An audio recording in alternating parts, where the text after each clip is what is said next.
Okay, I thought I was blocking someone, but there's no one behind me. I keep forgetting this one's not touchscreen. Okay, do you mind, right now it's on manual focus, so you have to, like, it's fine like that. Do you mind if, for these two cameras, if you could man them and then I'll worry about yeah, that's what I was planning on doing. Perfect. That way we're not, that way you just focus on this, I'll focus on that. Where would the other camera be positioned? Let's up here. Let's go.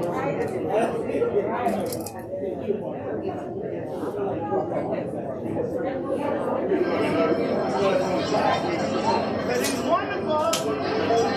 He's wonderful.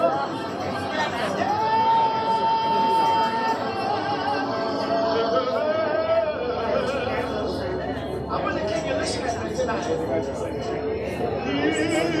wonderful.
Or just regular speed? Just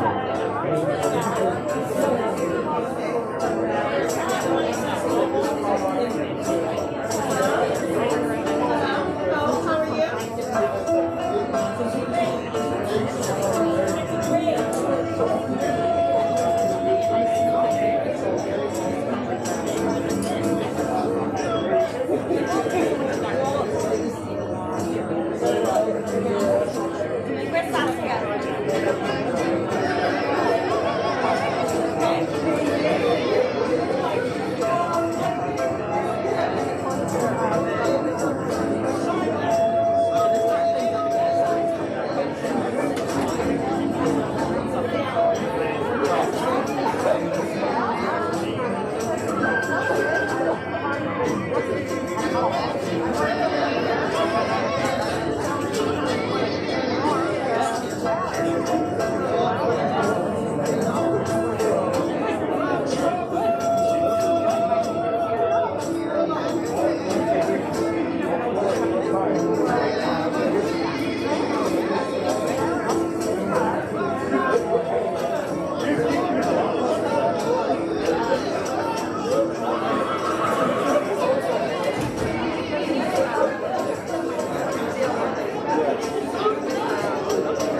The production team is over there.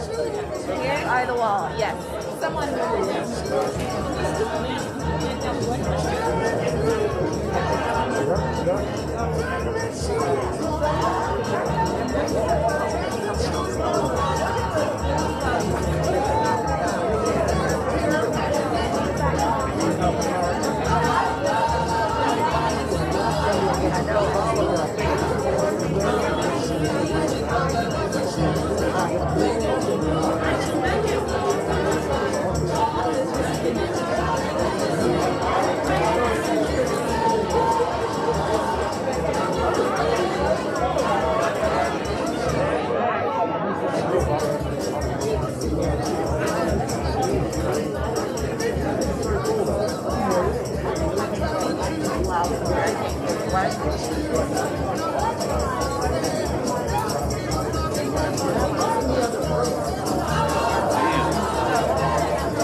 Good afternoon, everyone. Please take your seats. We're going to get it started in less than 2 minutes. Please find a seat at this time. Thank you.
Just, I don't want to be like all the way on the side and you're like, oh. Yeah, but we don't want to be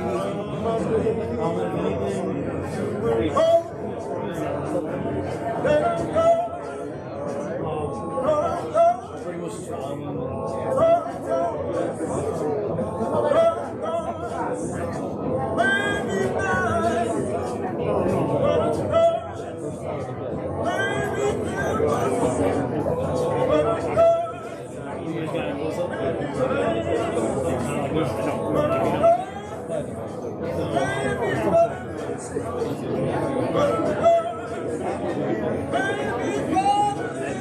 I just want to be sure I'm like, getting the sample like that shit. So we get like that.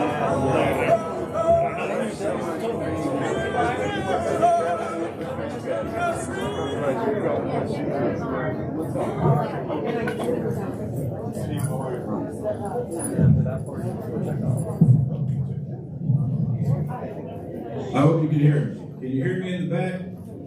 Outstanding. If Commissioner Wilson says she can hear me, we're good to go. Good afternoon. Good afternoon. Oh, no. It's still Sunday, right? Yes. Pat, where's Pastor? Yes, sir. Good afternoon, church. Yeah. Okay, all right. I was just wondering, got to check the temperature of the room. All right. Good afternoon. My name is Alec Braswell. I have the honor and the privilege of being your MC for this evening. Hasn't this been an incredible week of commemoration and recognition?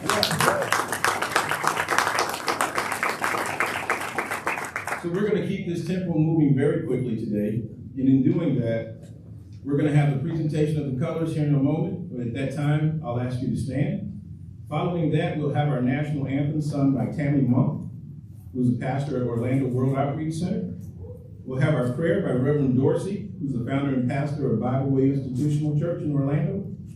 And then immediately following that, our program will begin with Ms. Nicole Dawkins of the Ocoee Human Relations Diversity Board. Did I get it right this time? Got it.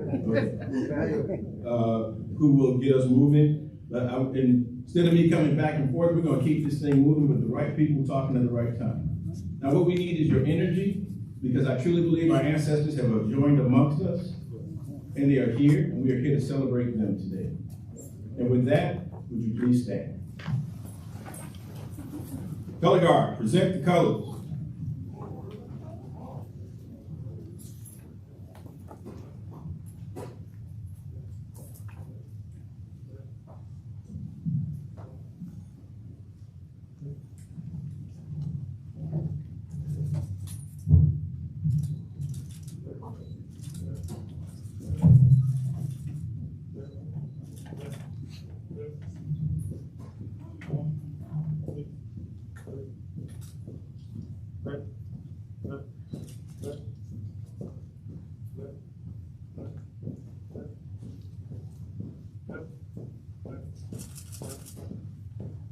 Mark, stop.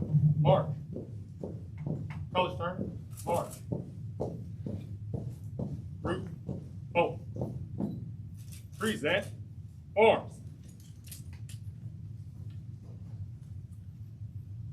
Oh, Oh, say, can you see by the dawn's early light what so proudly we hailed at the twilight's last gleam, whose broad stripes and bright stars through the perilous fight o'er the ramparts we watched were so gallantly streaming, and the rockets' red glare, the bombs bursting in air, gave proof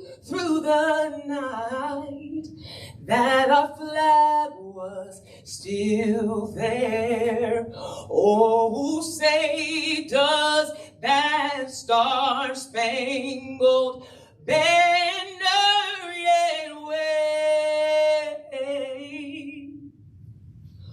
o'er the land of the free and the home of the brave?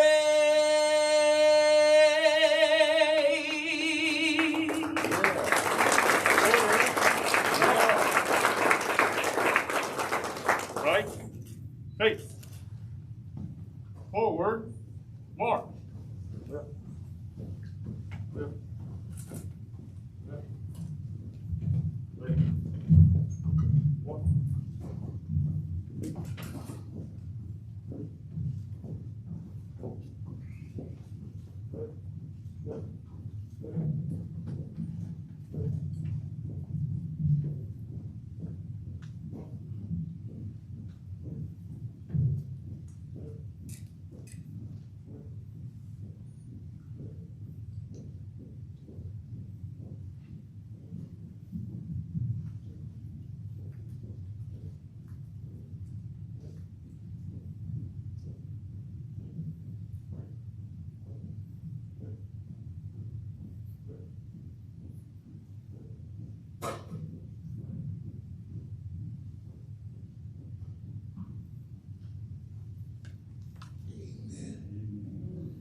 Let us pray.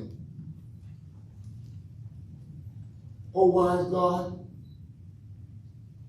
those that set the whole motion in place, when you spoke the word, let there be light. And light came into existence. You are the God that sets up kings, bring down nations. We come to you today full of thanksgiving in our spirit, in our heart, Lord God. It's been a long journey, but you set this week for the silver cord to publicly acknowledge the wrong that was done. And because nobody had done that but you. There were enemies all around us. There was, I found out in the Old Testament, there was Tobiah and Sanballat. When Nehemiah was working on the wall trying to build something for God. But thank you, God. You brought it to pass. So I do pray, God, as we touch and agree with everybody believe that pure harmony, healing, and reconciliation will bring glory to the city. And every citizen inside and out of Accord will recognize what this great city has done. We thank you for the descendants, oh God, who are present here today. Some are not here, but those that did make it their business to be here. We thank you for those that is going to come and share in this occasion before we move further to 2020 into 2021. Thank you for Mayor Rusty Jack Johnson, Lord. I'm smiling. Because I know that when I heard the whole truth about the matter, couldn't nobody move on his heart but you. And even then, in my spirit, I know he caught a little bit of flight because of the decision that he made. But thank you, God. Thank you, Jesus. We're here today because of you. Bless the remainder of the service. All of our speakers. Bless the market of the place. And then I ask you, God, in the name of Jesus. Oh, okay, all right, in the name of Jesus. Plant angels everywhere. Yes. Come on. Oh, the Holy Spirit move on me right here. I know I got it. Thank you, God. Because as we come to the conclusion of this service, we are just beginning in a reconciliation. If there be any hatred, turn it to love. Everything done in the dark, bring it to the light. And we will deal with it accordingly, so that you will always get the glory in the center of accord. Thank you for what you've done. Thank you for what you're about to do. All praise and glory and honor we give unto you. In Jesus' name we pray. And all of God's children said amen. Amen. Please take your seat.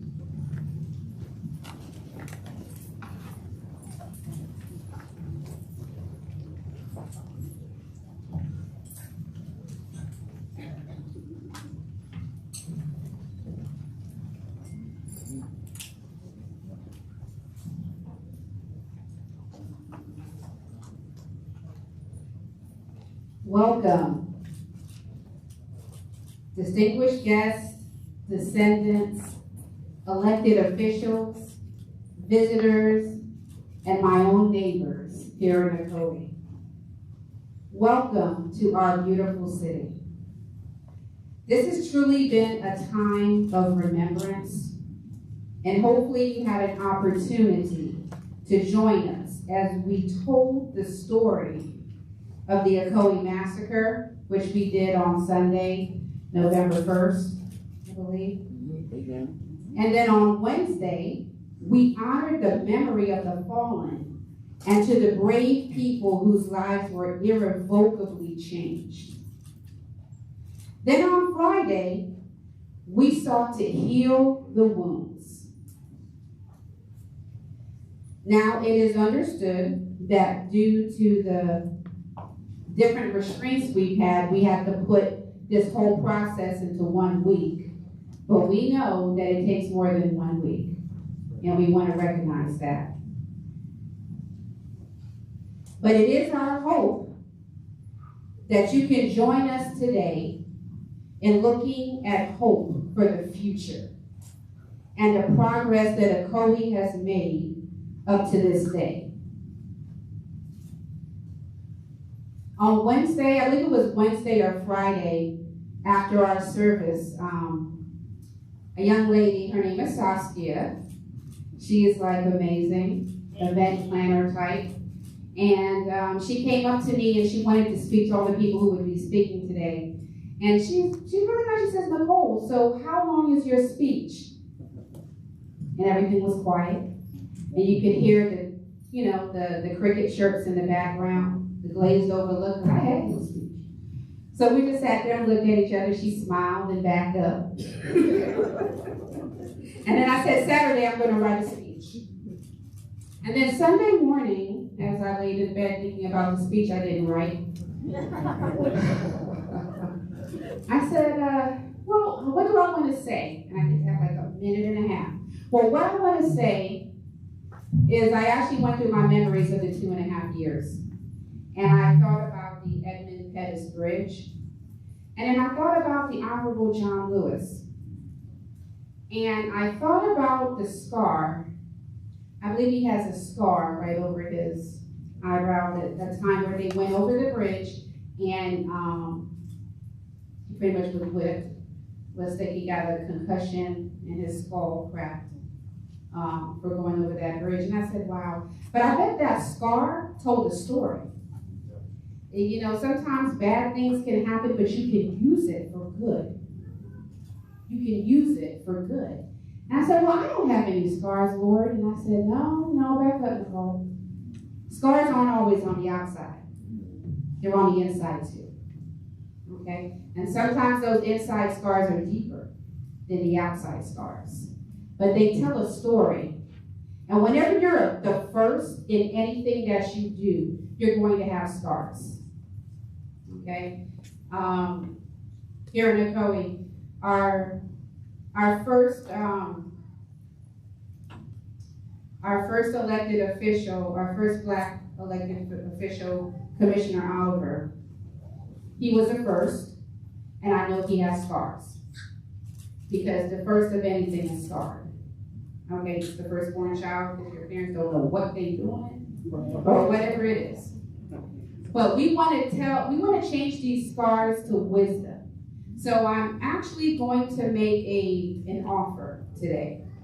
And what I'm offering, nobody knows I'm offering. I did not discuss it with anybody. So when I call their names, I'm sure they'll add to my scars. But I want to tell you and offer you the services of past chairman, Dr. Kathleen Brown, Chairman Maxwell, Allie Braswell, Mayor Rusty Johnson, and myself. What we have is an experience, a wisdom of the 2.5 years and what we did. And now I'm charging the other cities that might be listening to me right now, to the other mayors, to the other commissioners, to the other elected officials and city managers.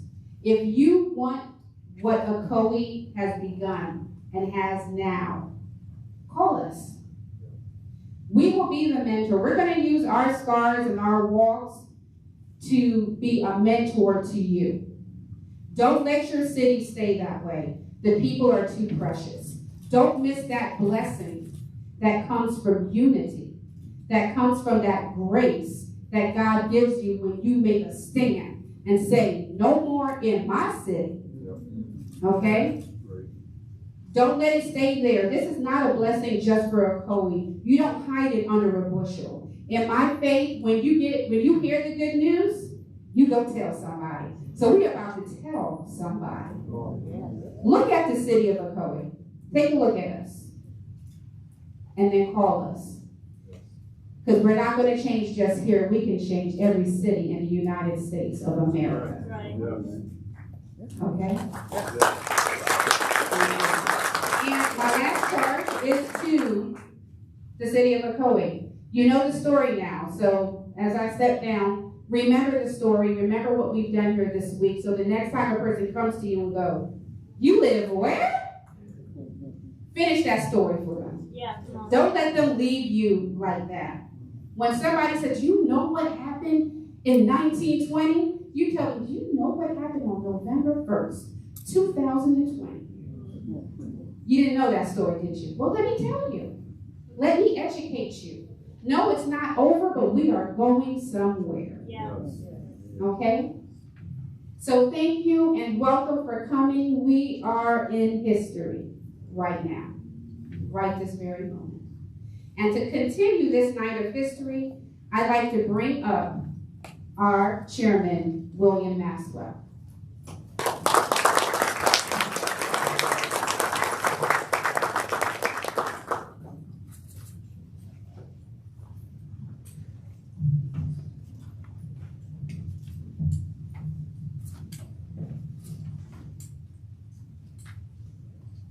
Didn't mess my hair up.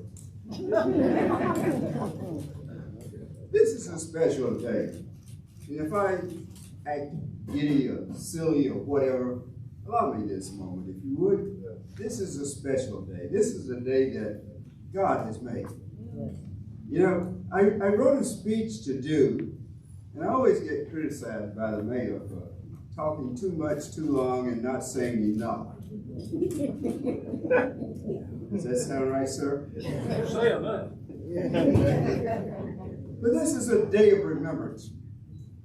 But it is also the first day of the rest of our lives, wherein we hope for the future. And what I would like to do for the next couple of minutes is I'm going to read to you a purpose that was perceived, conceptualized, probably 2.5 years ago. And I really believe it's still good today. Bear with me a minute. I love my glasses, so I'm going to struggle my way through this. But I'm going to try to read it.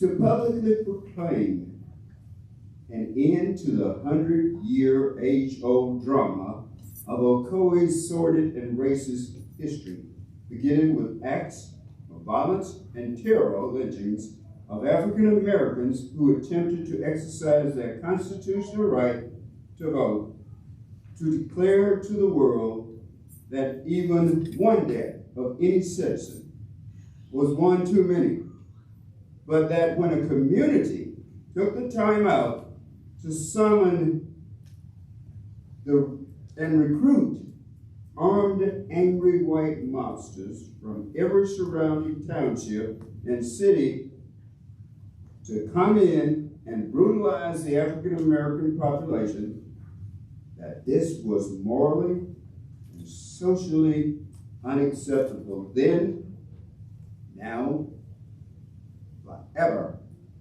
We say never again.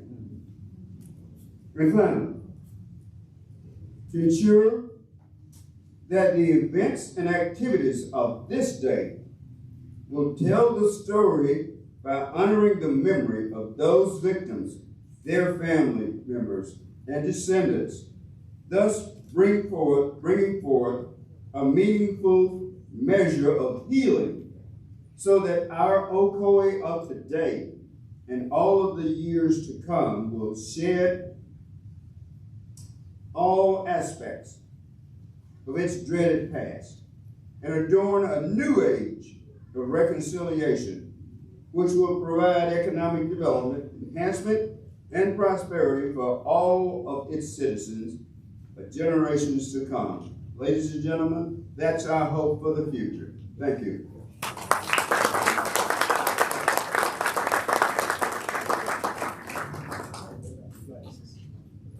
Ladies and gentlemen, y'all just witnessed history. Bill Maxwell had a speech in under 5 minutes.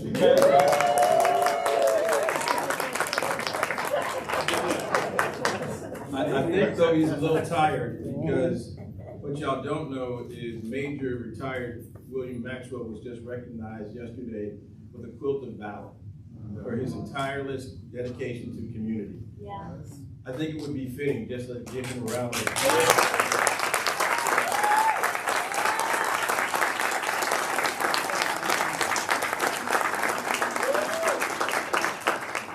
See, that's what I can do when you give me time. Just an incredible time of remembrance and really enjoying fellowship with each other. When I look about this room, this is what it's supposed to be.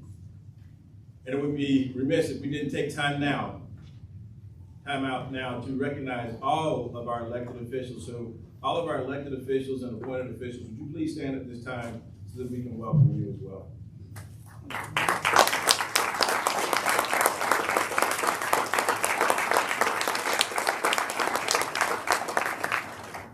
Are there any others? I want to make sure we have every elected official. Great. At this time, I'd like to welcome Ms. Rhonda Anderson Robinson, please.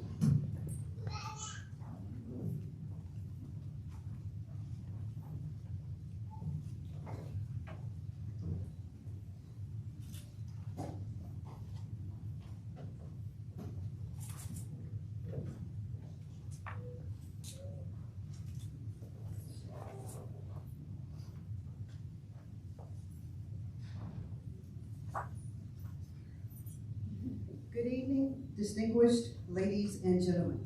I am Rhonda Anderson Robinson, Chair-elect of the City of Ocoee's Human Relations Diversity Board, and I am so honored to have been part of these events over the past week. This evening, I have the further privilege of introducing Dr. Brian Stamper, Senior Pastor of Quest Church here in the Sunrise City of Ocoee, Oregon. Dr. Stamper completed his Doctorate of Theology in 1974 and began his pastorate duties at Quest Church.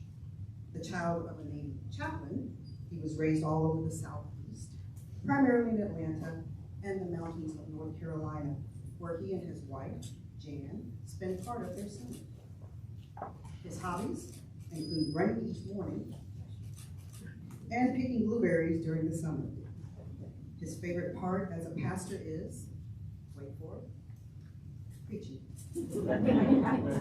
Ladies and gentlemen, without further ado, please welcome Pastor Dr. Brian Stan.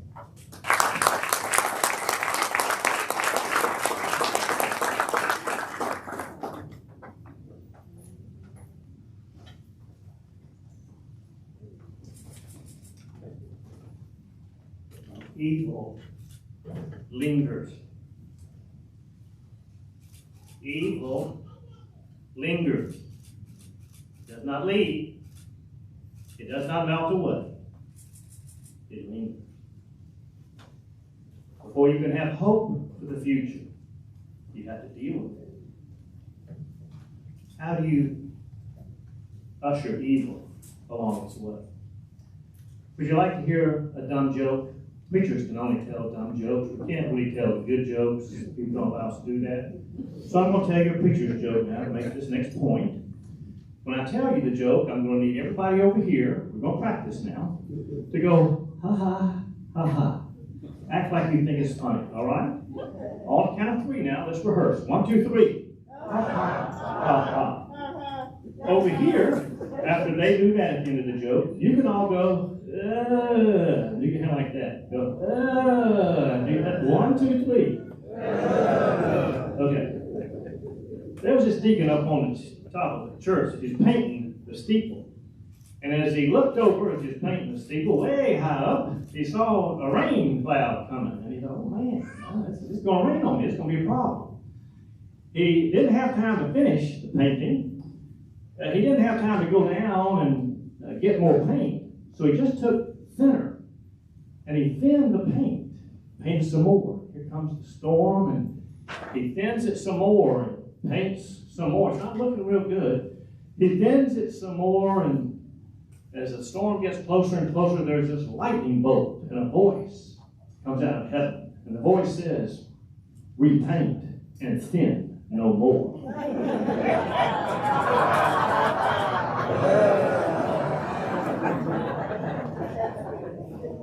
How do you break the hold of evil? You repaint. You repaint. That's what we're doing tonight. Before you can have hope for the future, you have to repaint. The city is doing that. The churches have done that in this community.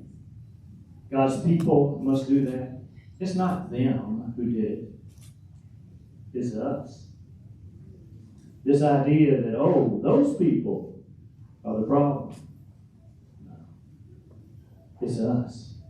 If my people, who are called by my name, will humble themselves, I will heal their land.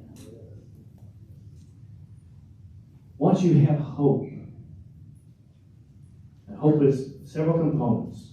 C.R. Snyder, positive psychology, social psychologist. They're starting to realize hope is a powerful force. Hope in the Bible, hope, as psychologists tell us, it's not, oh, I hope it works out. Hope has 2 components. One is the will, the oomph. I can do this, I can do this. And the other is the ways. There's many ways to do it. There's many ways to do it. Not one, I'm giving up, there's many ways. You have to persevere. Right now, it's easy to do this. Thank God for the pandemic. It's caused us to look upon our lives and say, this is not acceptable. It won't always be this way, folks. I've been dealing with this for a long time. Francine Boynton, wherever she is, she and I, and people around us were dealing with this 30 years ago. There weren't people around supporting it. It won't always be like this in the future. Perseverance, the number one predictor of effectiveness. It's not IQ. We all know people who are very bright and don't do well. The number one predictor of effectiveness is not talent. We all know people who have talent. It's squandered.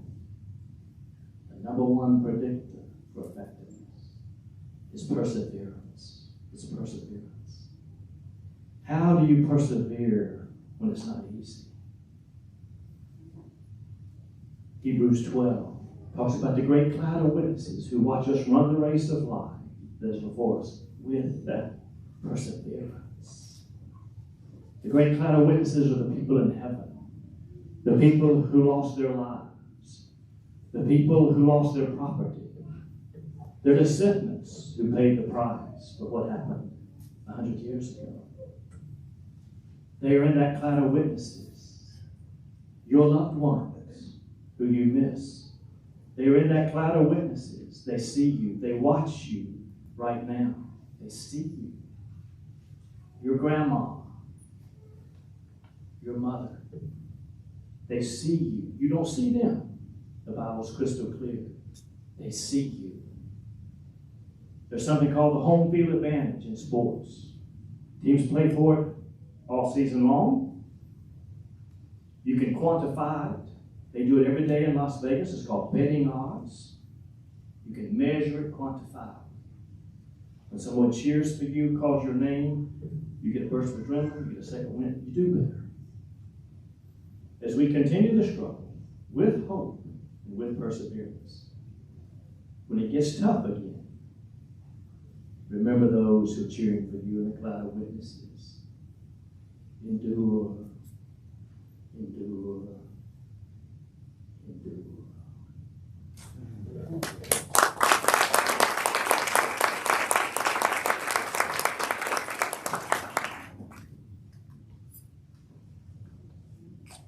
Thank you, Reverend Stanford. At this time, we will have a video presentation from Dr. Paul Ortiz. Dr. Ortiz is a graduate of Duke University, is an author of an African American and Latinx history of the United States, and received the 2018 Penn Oakland Josephine Miles Award for literary excellence. His book, Emancipation, betrayed the history of Black organizing and white violence in Florida from Reconstruction of the bloody election of 1920, was awarded the Harry T. and Harriet V. Moore Book Prize for the Florida Historical Society and the Florida Institute of Technology. He is currently co-editing a book with Wesley Hogan titled Changing the System Now, People, Power, History, and Organizing in the 21st Century. People, Power, History, and Organizing in the 21st Century. Not being an editor, but you might want to check that title. That's a lot of words. He is also writing Settler Colonialism and the War on Terror. Dr. Ortiz is the director of the Samuel Proctor Oral History Program at the University of Central Florida. Please pay attention to the screen and we'll play the video at this time.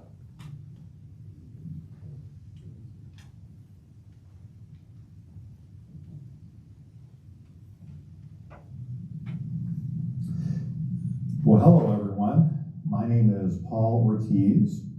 I'm a professor of history and director of the Samuel Proctor Oral History Program at the University of Florida. First of all, I want to thank Bill Maxwell and the City of Ocoee's Human Relations Diversity Board for inviting me to this amazing, most important event, not only in the history of Ocoee and the history of Florida, but really in the history of our nation. The 100-year remembrance ceremony that your city is holding is such a vital event in the history of this nation. And let me explain what I mean by this.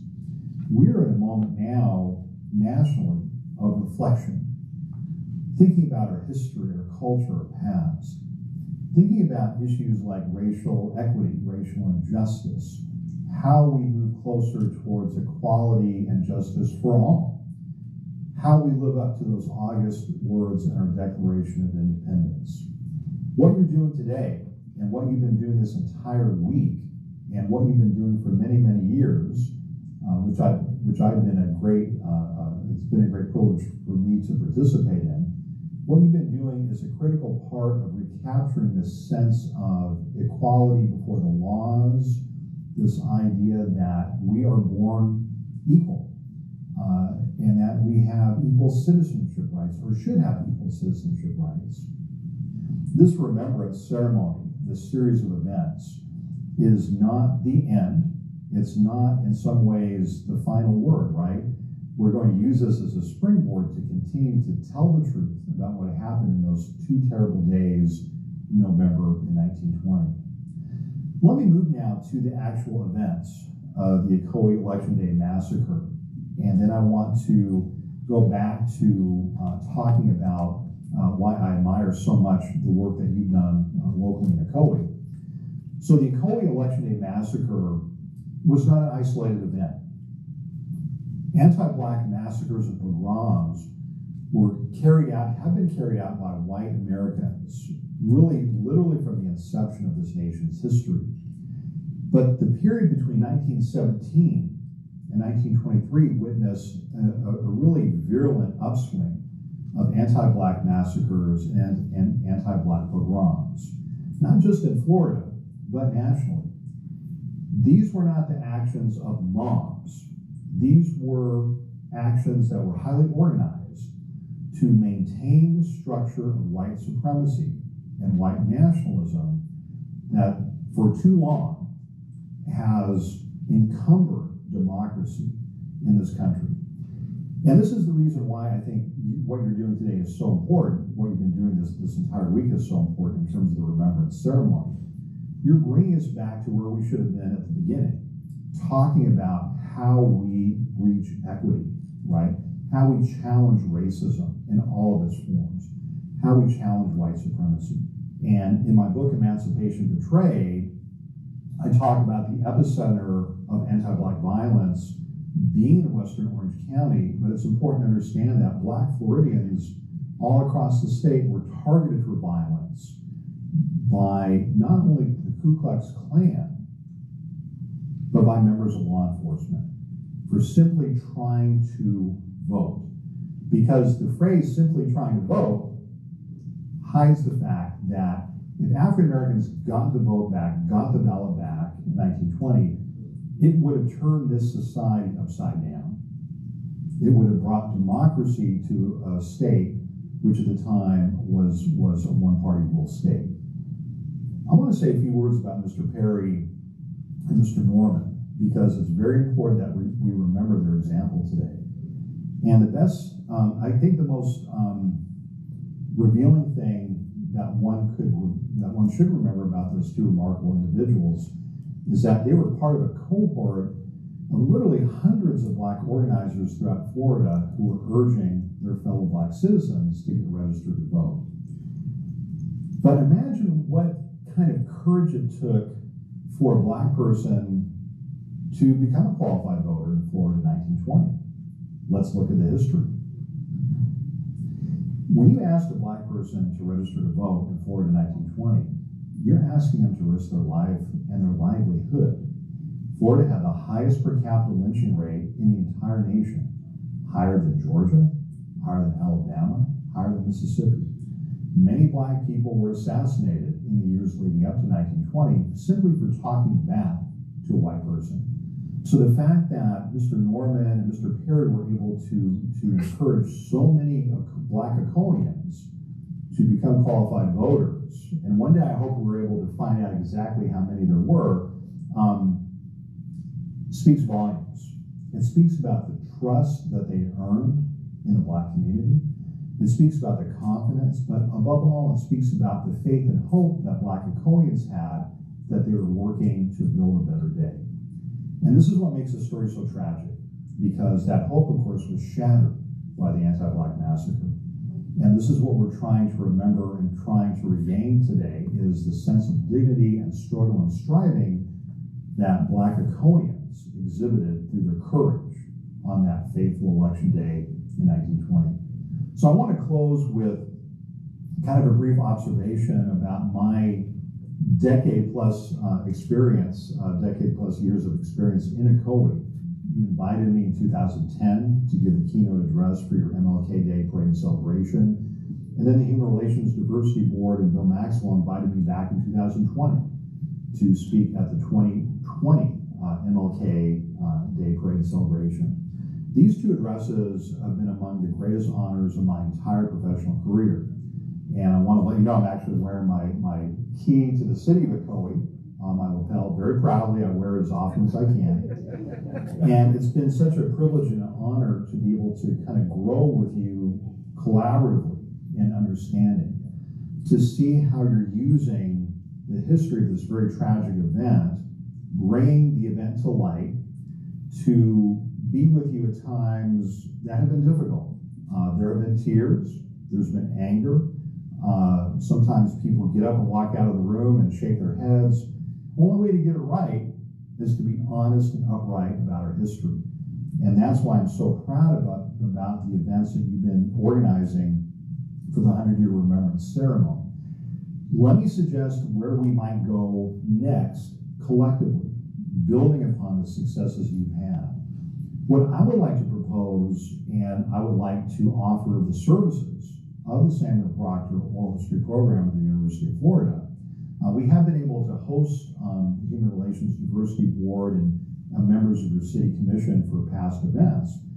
What I would like to see us do, maybe 2 years from now, it doesn't have to have an exact timeline, is to hold a national symposium on the history of events like the Ocoee Massacre, to bring together people from Elaine, Arkansas, from Tulsa, Oklahoma, from Longview, Texas, from East St. Louis, and to get together and to talk collectively about what these events mean to our nation and how we might use what you've done in Ocoee as a model to create a national dialogue about finally trying to seriously eliminate racism. In conclusion, I want to give you major props for the work you're beginning to do about thinking about school curriculum. Because as you know, and again, this is a testament to the long distance vision of the city of Ocoee and the Human Relations Diversity Board, the governor of Florida, the state of Florida, has passed a law requiring all school districts to teach the story of the Ocoee Election Day Massacre. So my charge to all of us today is to put that mandate, which we have to remember is an unfunded mandate, we have to bring that mandate into reality. And we all can play a role as parents, as students, as concerned citizens, to make sure we go to our respective school boards and say, what types of resources do you need in order to implement a curriculum which will have lesson plans about the Ocoee Election Day Massacre? How can we work in tandem with existing institutions like the African American History Task Force, like our wonderful regional and national universities and colleges? How can we work with educational foundations to develop curriculum around the Ocoee Day, the Ocoee Election Day Massacre? It's more important than ever because the massacre highlights these perennial themes in American history. The struggle against voter citizenship, the struggle for civic engagement, the struggle for equality. This is the story of Ocoee writ large. And again, I'm just so proud of being able to be part of this endeavor. I wish I could be with you in person for the historical markers ceremony. Again, let's not use this as a kind of an end, but let's use this as a beginning to keep working for the historical pursuit of truth and justice. Thank you again for inviting me, and have a wonderful, wonderful day.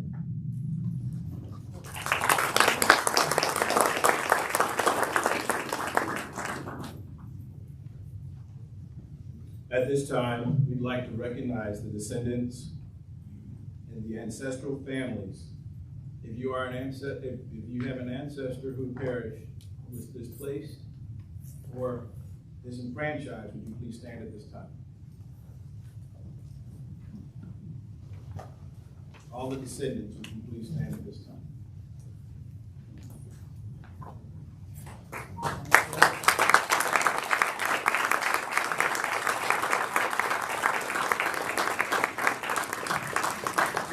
Introduce yourself and your family member. Would you please, we're going to have a microphone passed around at this time.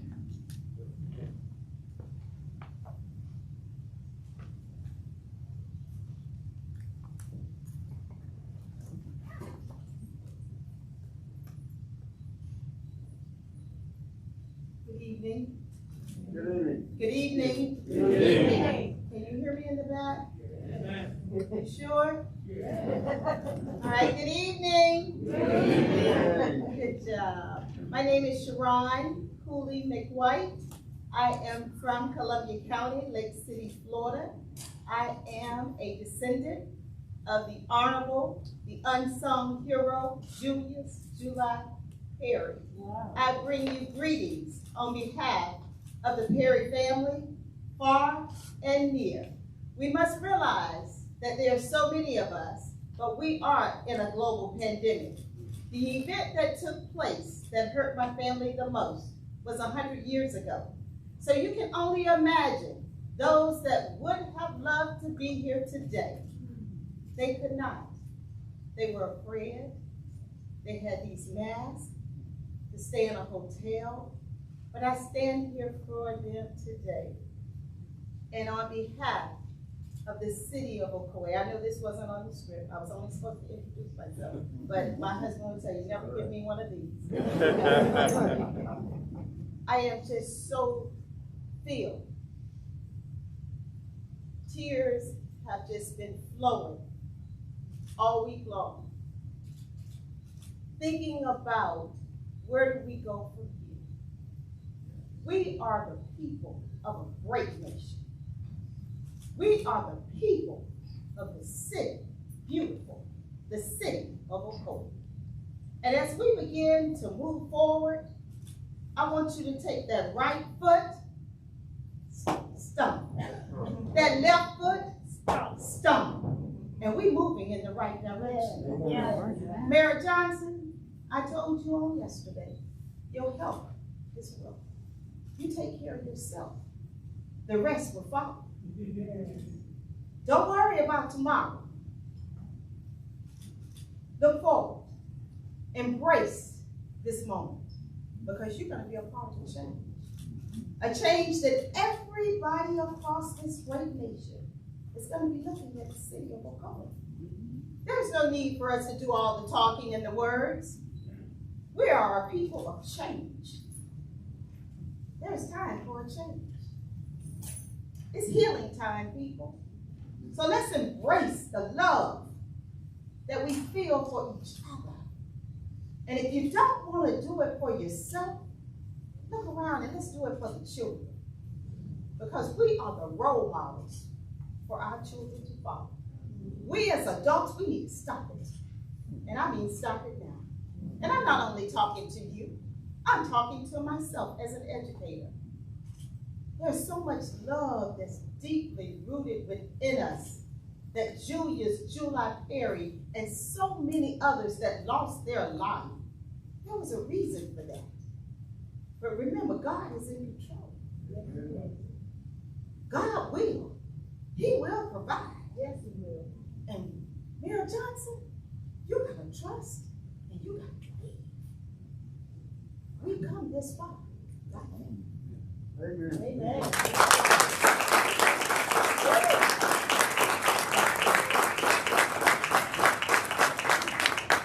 Please remain standing. The mic is going to be coming to you. Good evening. I echo those sentiments.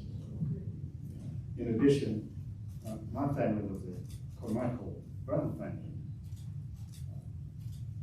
And I'm totally grateful for those of my family that are not here. We're grateful to this city. Closure meant to me, I'm now a resident of Ocoee.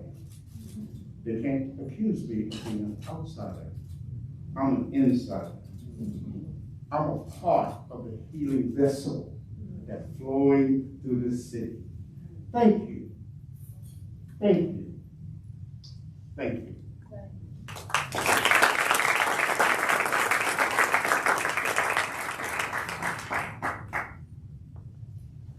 Greetings to everyone. I'm Dr. John Lee Peterson Jr. and I'm glad to be here with my wife, Adrian Peterson, and I represent the Hightower family, Valentine Hightower. I want to thank Bill Maxwell. Me and Major Bill talked, had many long conversations, and I'm not going to be long because I've been asked to speak. but he told me so much about Mayor Johnson and the Diversity Board and everyone that have sacrificed to make these events happen. I'm blessed to be here today. My family stand, and they couldn't be here because, again, the COVID-19, the events that have happened. But I am humbled to stand on their behalf. Tragic events that have happened, about so many of us hurt to even talk about it. I stand here humble, and I thank you, and God knows the things that you've done, the information and the events that have happened here. It's a change in the air. Yeah.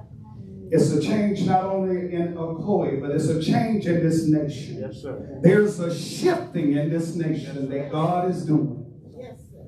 And you are a part of it, and we all are a part of it. God bless you. Thank you.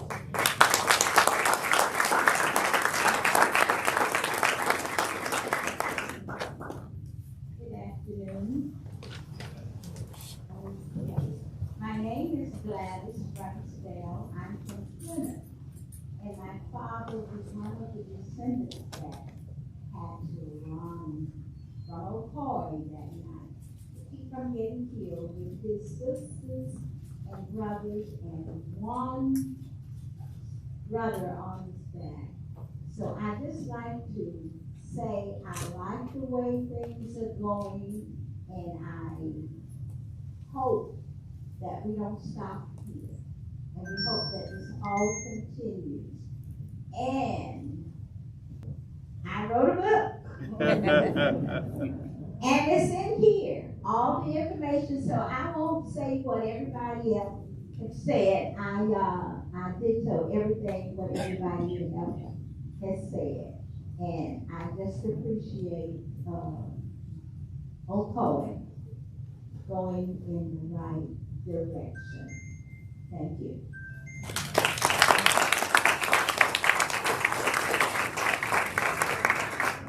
I'm trying to survey the audience, but if there's another descendant family member that is here, would you please raise your hand or stand? Just want to make sure that we get everyone.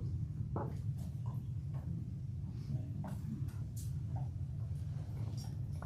think all hearts and minds are right, so thank you very much for your remarks.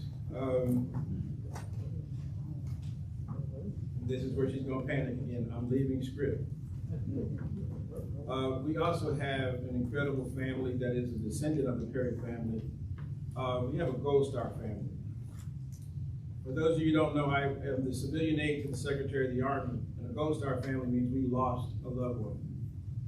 In the midst of all this, I saw tears in this mother's eyes yesterday, and I would be remiss if we didn't also tell Mrs. McWhite, your loss is felt by this great nation. And not only did you lose a great grandfather, but you lost a son.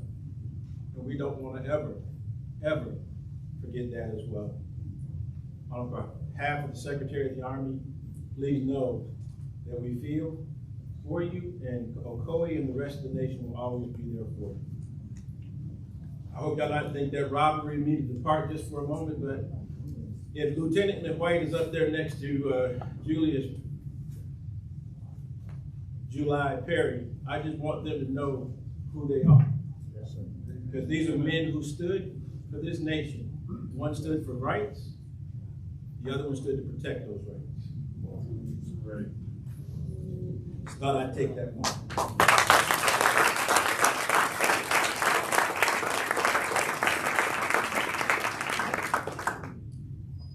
Back on the script. At this time, I think you need no introduction, but I will. Dr. John Peterson, Jr., would you please join me to share from the Hightower family?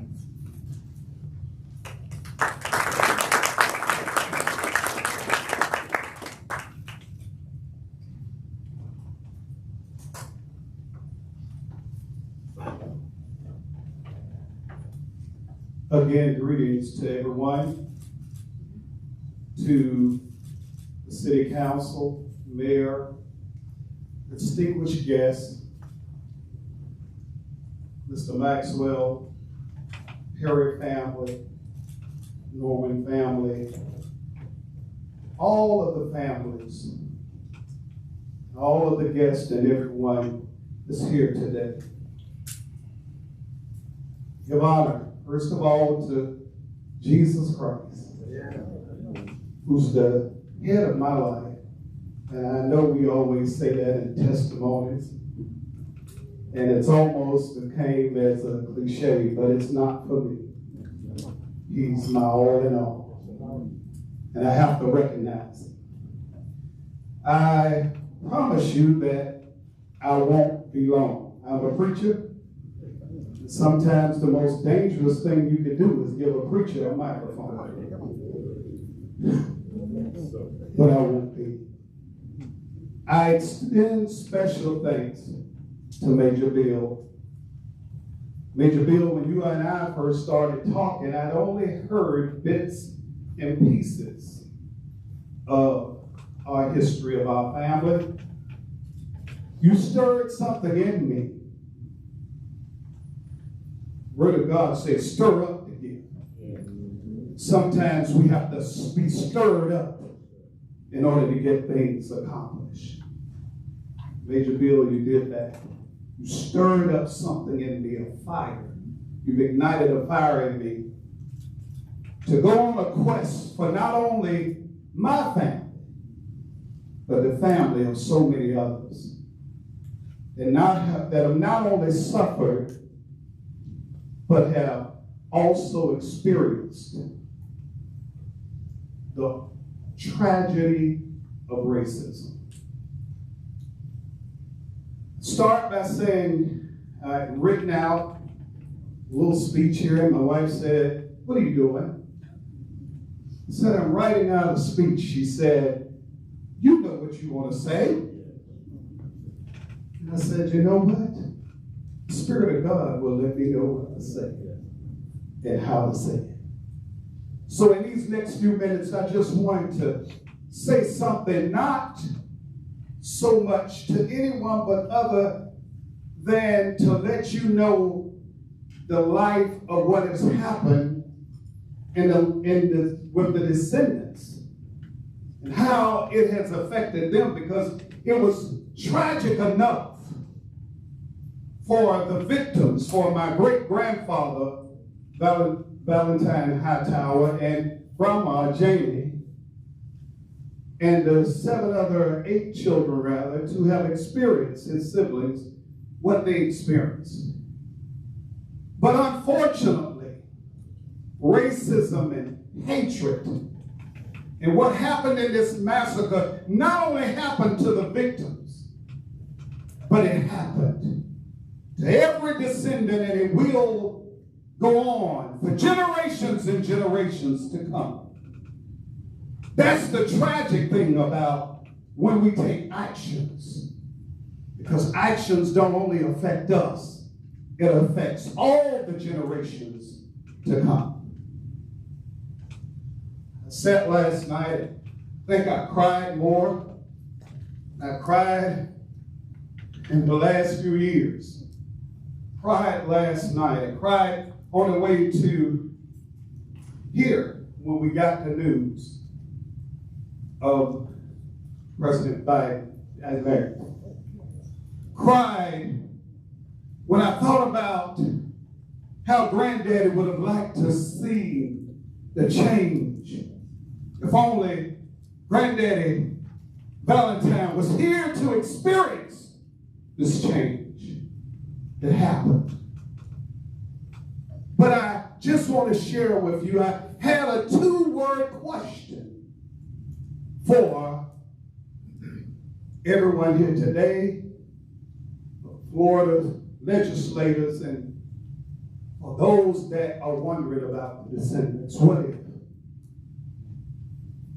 What if that tragic event had not happened? What repercussions would it have had on the descendants?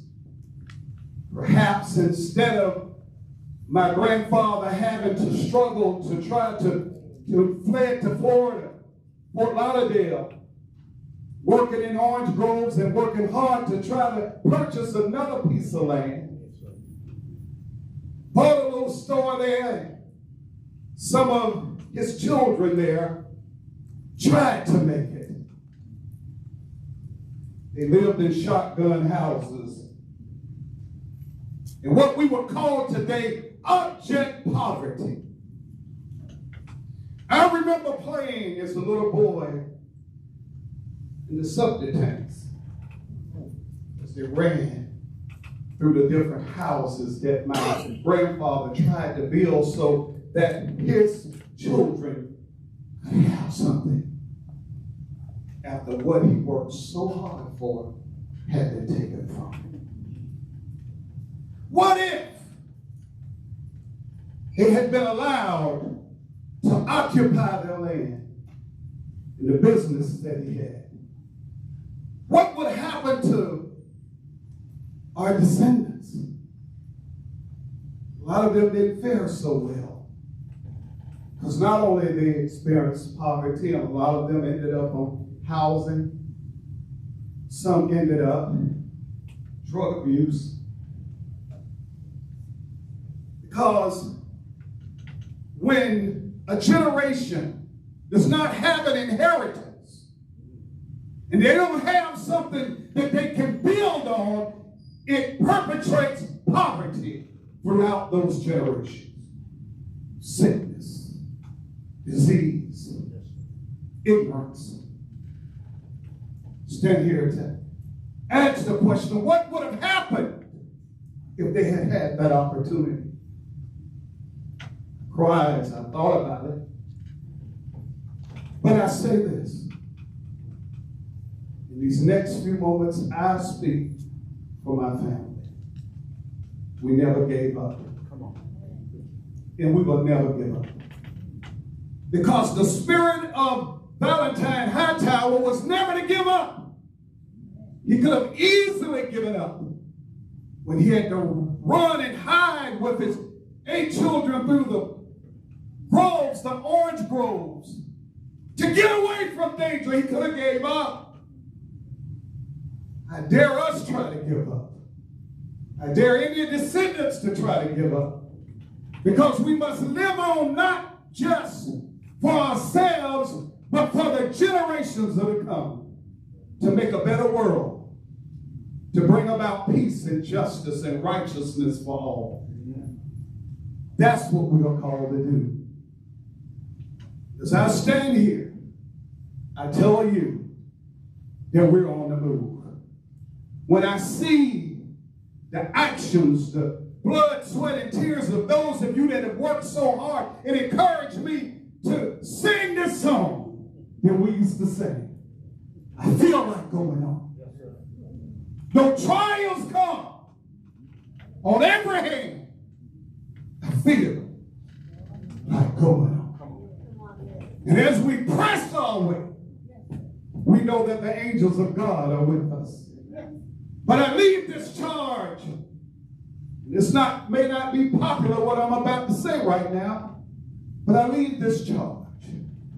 I had the opportunity to go up, I thank Pam so much. She took her time, 2 hours, to walk me through the exhibit in Orlando. Cried, tears, as I walked through that exhibit. But I made myself a promise that I would not let anything like that pass without trying to make a difference. I've charged myself with that.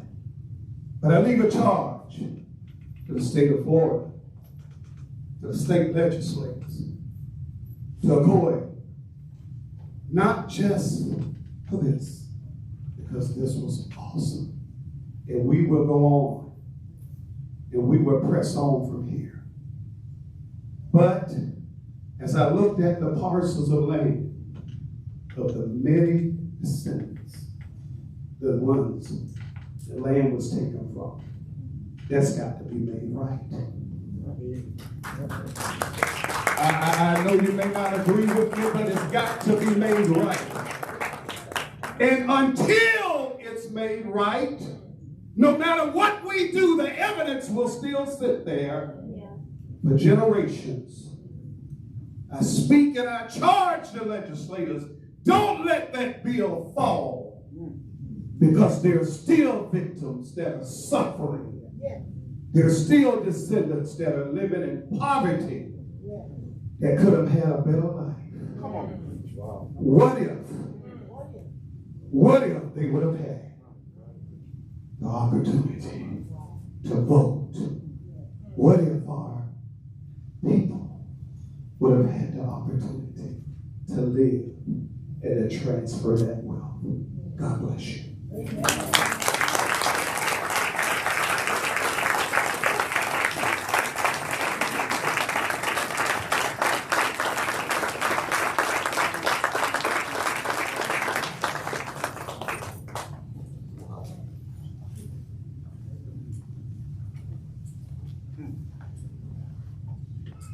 Thank you, Dr. Peterson. At this time, we'll have Dr. Kathleen Crown and Ms. Nicole Dawkins come and share with us a reading of the proclamation.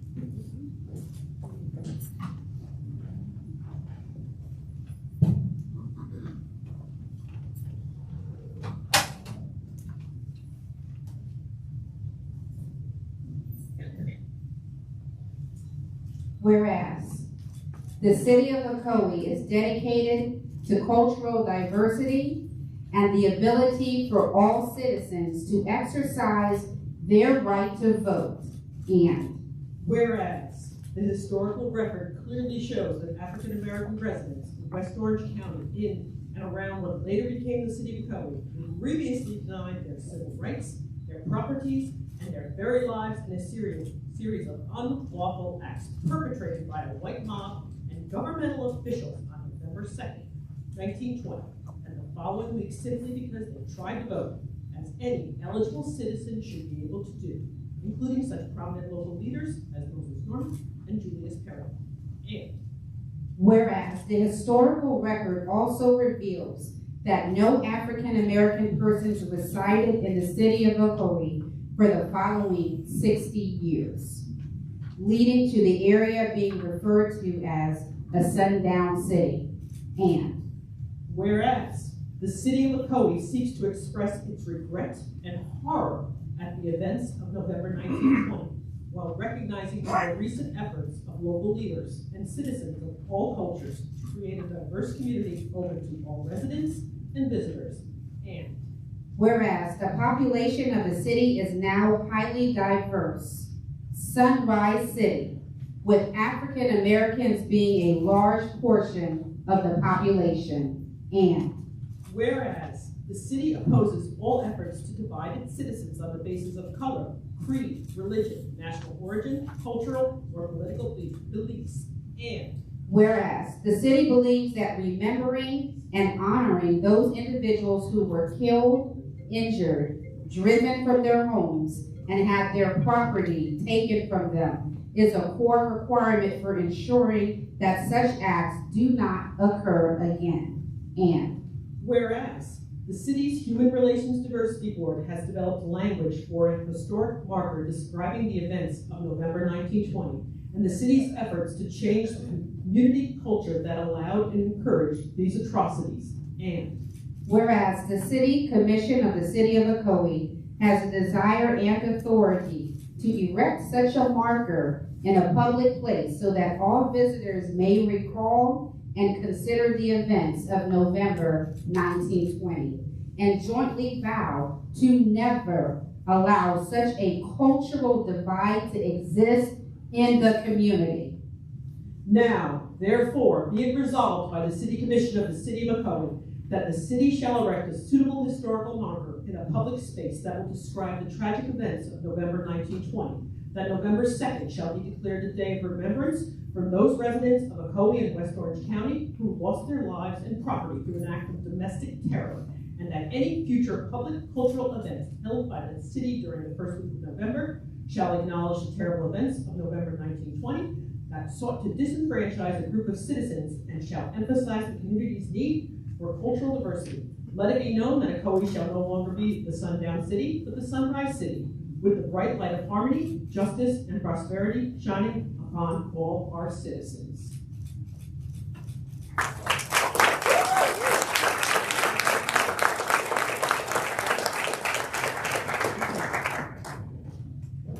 Thank you, Dr. Crown and Mrs. Dawkins. At this time, we'll invite Mayor Rusty Johnson for the formal apology.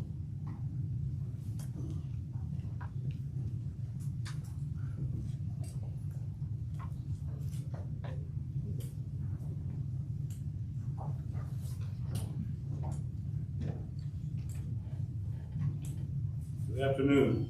Good afternoon. My name is Rusty Johnson, Mayor of the City of Ocoee. I've lived here since 1955. I was thinking about something yesterday. July Perry came from South Carolina in I came from South Carolina in 1955 and came to Ocoee, and I lived on the north side of town up here. So in a little house that was not very big. I'm here to do read the formal apology. So this is what we call an official formal apology.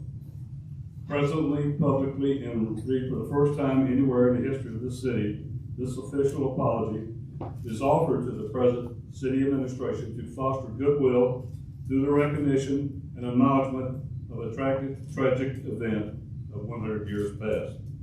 The tragic events that occurred were brought on by a combination of social, economic, and political exploitation of the black community. This was one of the most egregious acts of cowardice and murderous behavior ever engaged in by a civilized society in that century.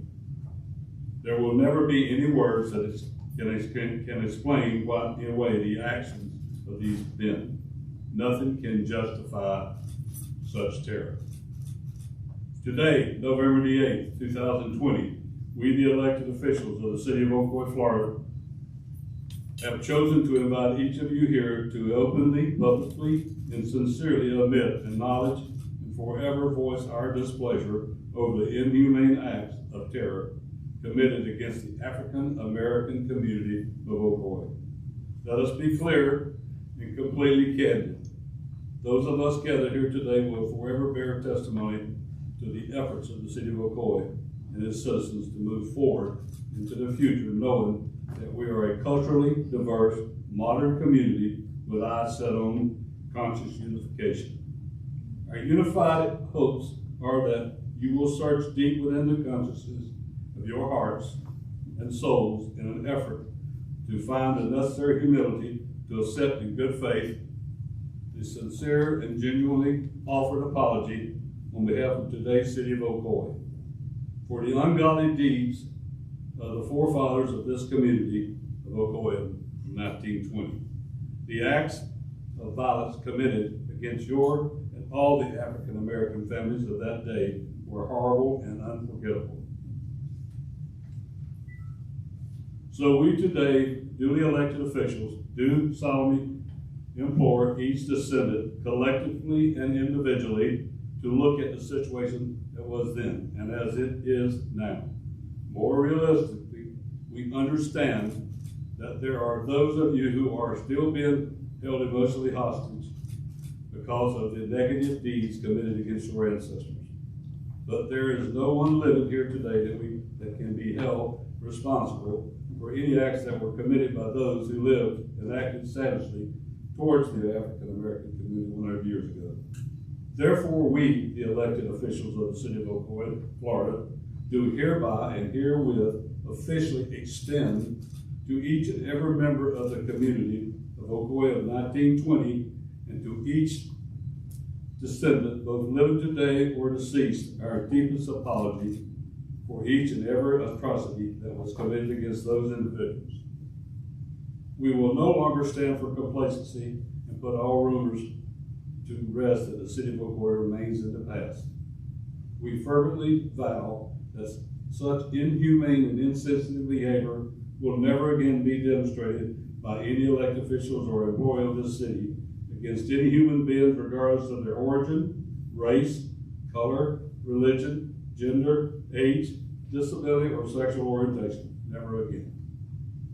Respectfully given under our hands this 8th day of November in the year of our Lord 2020, we have herewith caused our names to be affixed here too. Never again. It is hard to tell you that we are and feel it in the sorrows that we feel. As I said, this week has been a week, most days you can think and you know that people are here in spirit. We want that to be where you know that we are. All our citizens, I hope all our citizens will begin to understand what we have to do to keep letting this be known. As we have it, we'll be going into the schools where our children can learn and the other children can learn. So we want you to know from the heart that we truly, truly respect you, and you will always be a part of Ocoee. Know that, and we will make sure that's remembered. So I'm supposed to be doing now the plaques and peace lists, but I would please like to have the diversity people and the Mr. Bill Maxwell come up. Our diversity board, ladies and gentlemen, has been fighting this thing. We are only one of Orange County, Osceola County, Seminole County, around this area, even our local towns. We're the only town that has a diversity board that works for this, that's been working. They work for all of our citizens. So I want to let Mr. Maxwell take over, and he can tell you about what's the next part on the agenda.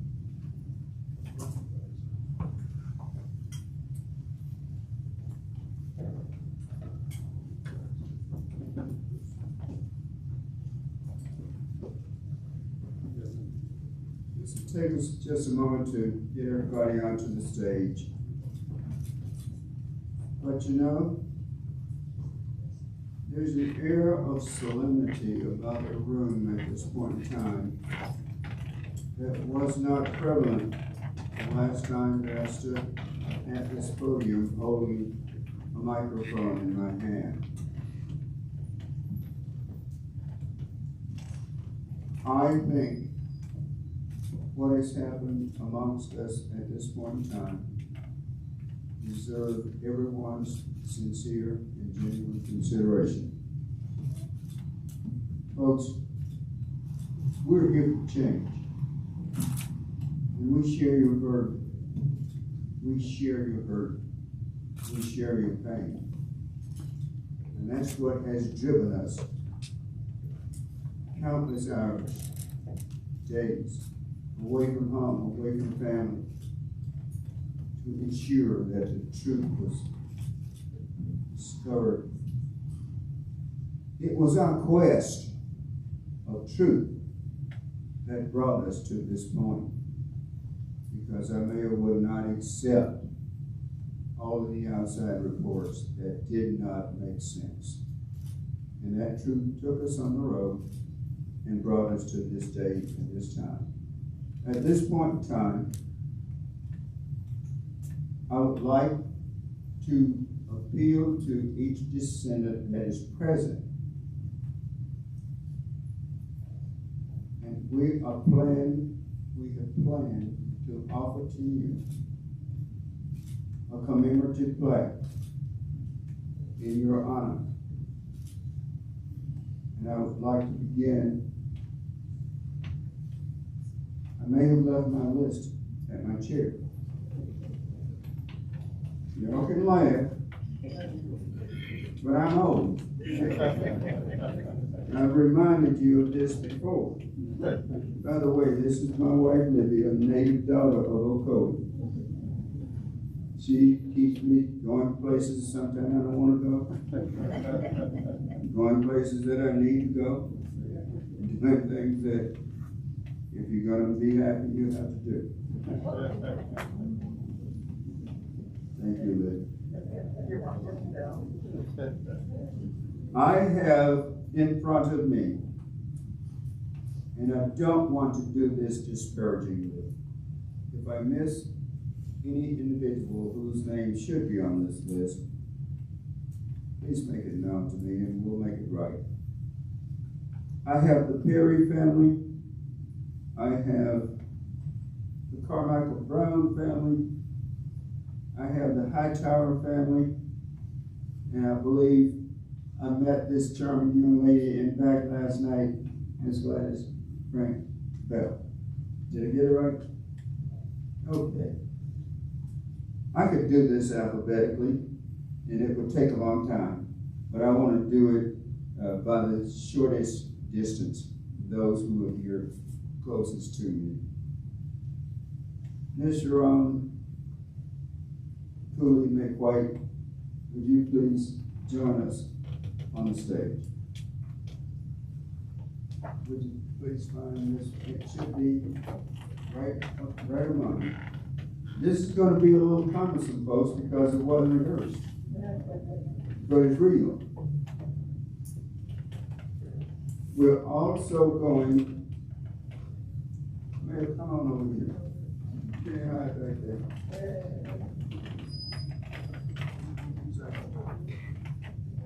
Give this to the mayor to present to Ms. Sharon McWhite. On behalf of the city of Ocoee, and on behalf of the members of the Human Relations Diversity Board, please accept this commemorative plaque as just a token of our willingness to reach out, look you in the face, and say, we're sorry. We can't change it, but we're not going to let it stop us. We're going to go on loving and doing what is right.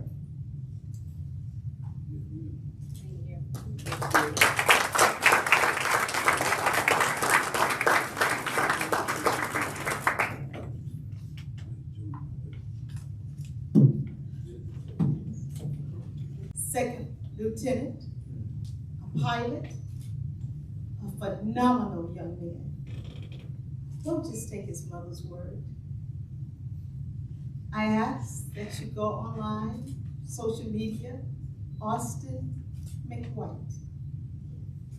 He would definitely bless your heart. He lived a life that made a huge impact on everybody that he met. So today, as I accept this public apology from the mayor of this beautiful city, the city of Ocoee, Florida, I look beyond today and I see a brighter future. Not only for you, Mayor, for you, all the residents. It takes a village. This is not going to be an easy task. But as I said before, it takes one step in front of the next. And you are going to be the model for our young ones that is so needed. We are in a global pandemic, and our children are suffering. My husband and I both, we're educators. I teach launch ed. He has returned back to school. But as a parent of two children, Austin, and I have a daughter, Dr. Sadia Yashe George. So as you can tell, God has blessed us to have two phenomenal children. But I see the possibility of children here in Ocoee that has that same opportunity of wealth and that same opportunity of growth. All we have to do is just continue to embrace them and allow them to have this experience, to know their history, to learn from their history, to embrace their history. And on behalf of all of you, I just say thank you. You guys have done a remarkable job. This is definitely a city that if I didn't have a home in Dr. Phillips, I'll be coming over to the city of Ocoee. Yes, yes. So thank each and all of you. Mayor Johnson, much love, much love. Thank you.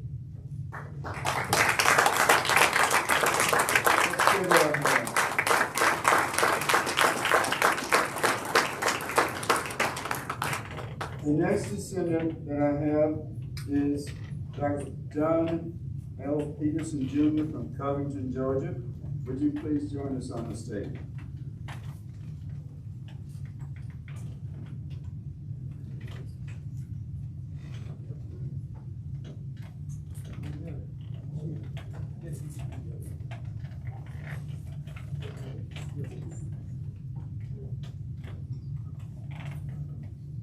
Dr. Peterson, on behalf of the City of Ocoee and the Human Relations Diversity Board, we offer this commemorative plaque to you in honor of the Hightower family. Please accept it as a token of our appreciation for your being here, and once again, our sincerely offered, we're sorry.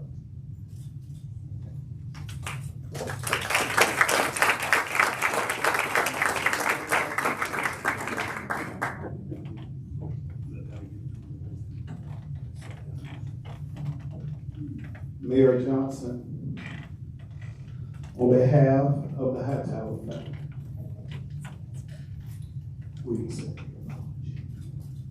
Ocoee, City of Ocoee, we accept your apology. Just want to say that I appreciate you all. And I can't wait to get back home to share this happening. I don't know what to say. Your hard work, I was telling Lady Bill, hard work that you all have put in, your labor will not be in vain.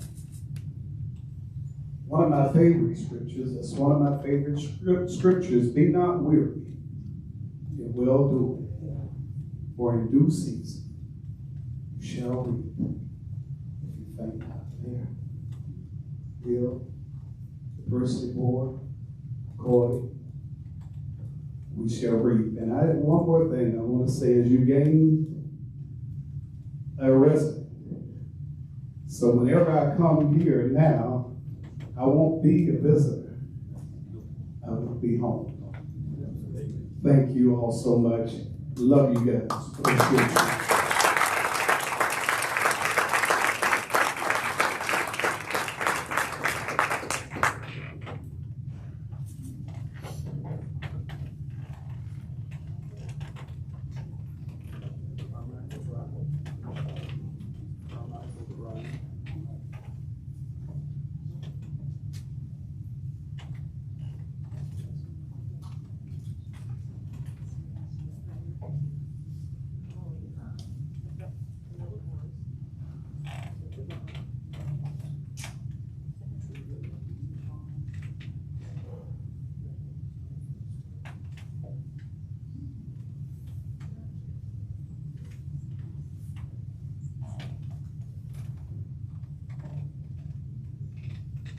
Let's call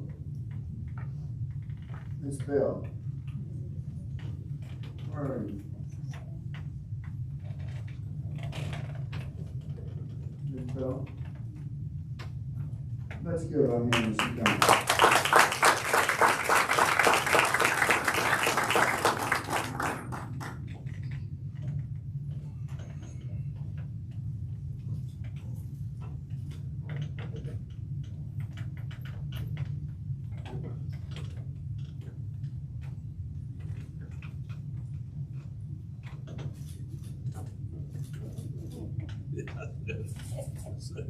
Ms. Bell, on behalf of the City of Ocoee and the Human Relations Diversity Board, please accept this commemorative plaque in honor of the efforts and the acts that were committed against your ancestors 100 years ago as our way of saying we're sorry. We thank you for being here, and we offer you our sincere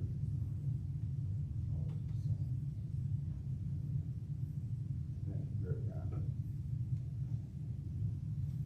On behalf of the Franks family, Reverend D.R. Franks, who was a minister and the brother-in-law of July Carey, and my father, Richard Allen Franks, I'd like to accept your apology and thank you for doing this.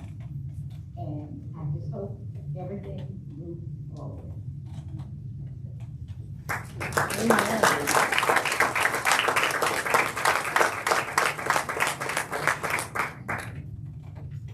Okay. As I said, this was not reality television, this was real. We got some more plaques, in fact, that did not get brought out. And I believe according to the list that I've got, I believe there's a plaque in the room behind me for the Carmichael Brown family. So bear with us a moment and let me clear that up. Ellie, would you keep the ball rolling while I try to locate the other plaque? One quick word while they're doing that. To the descendants, standing here watching these plaques don't come from, it comes from us, but the heart wants you to know that we do truly feel that you are part of our town. You will always be. And I want you to know personally from me that I'll work towards that. As long as I'm able to do it, I will be doing it. And I won't quit. There's always some struggles, there's disagreements, but we all have to get to the right part, and the unity of everybody being together is what we got to do. It is truly an honor to have you here in our town. To know this is what we want you to know very much, that you did show up. And we know with the COVID it's tough, but we're so proud to have you here. So know that from the heart, you are a part of our town. Okay. Mr. President. I think it's right, Mayor, so we're gonna go ahead and take for just a moment. Mr. Thompson to the stage, please, Mayor. Come on up. Yours is freshly wrapped. You thought we forgot you, didn't you? No. But he moves to town, so that's good. This is real life. Mr. Thompson, we're going to deviate a little bit. That one is unwrapped. But on behalf of the City of Ocoee and the Human Relations Diversity Board, please accept this token of appreciation. And in genuine honesty, let it be that we are saying from the bottom of our hearts, we're sorry. I apologize for the cumberness of what we went through right now. Everything that we have said here today, hopefully is expressed in this token to you on behalf of your ancestors.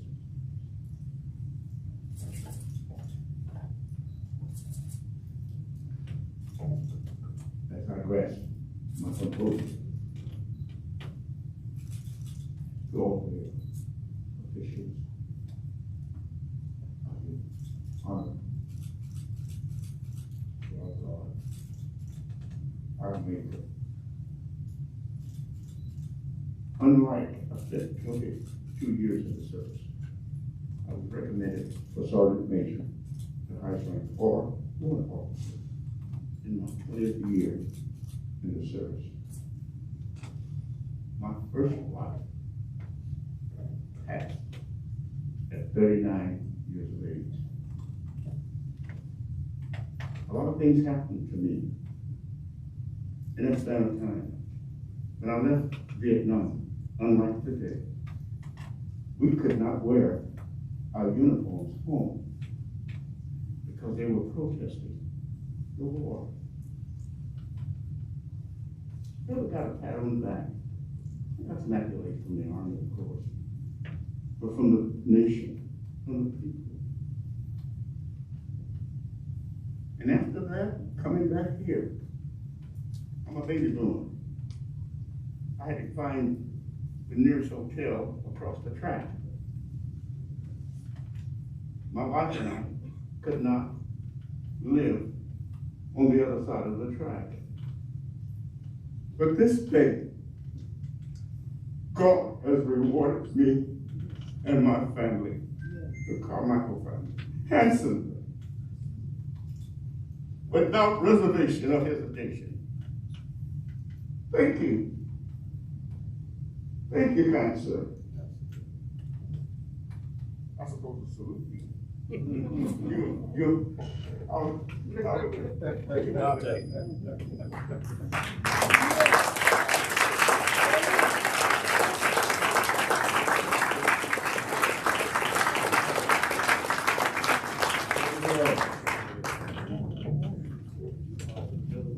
There's just one other adage to what we are doing right now.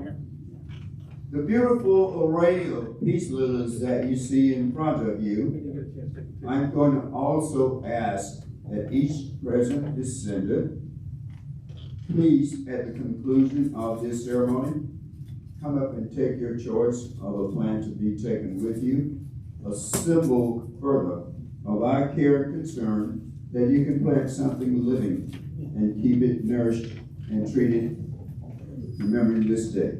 This has been a day of remembrance that will live on in our hearts as long as we allow it.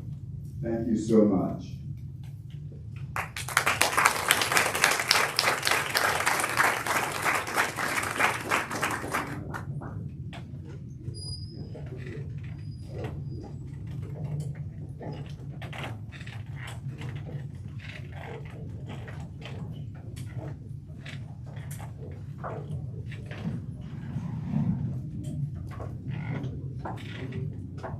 At this time, we're going to be joined by Pastor Keith Tower of the High Point Church.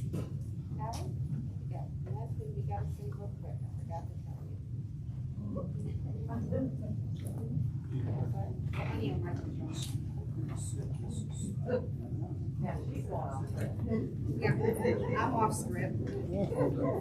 My daughter's here. She knows that's what I do on a regular basis. This week, we have given honor, and it's good to give honor to those who honor is due.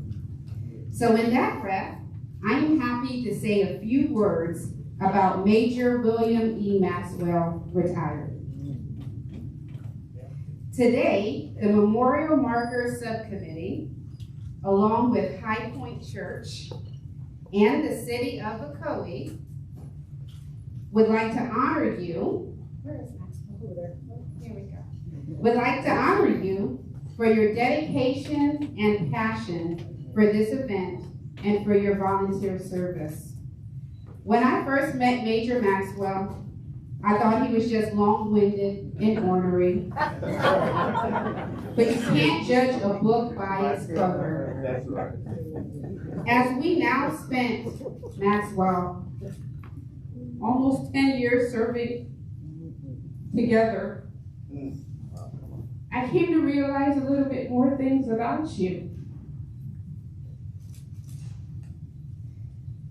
He loves Ocoee.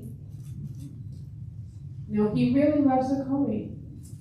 He doesn't agree with most of you, but he loves Ocoee.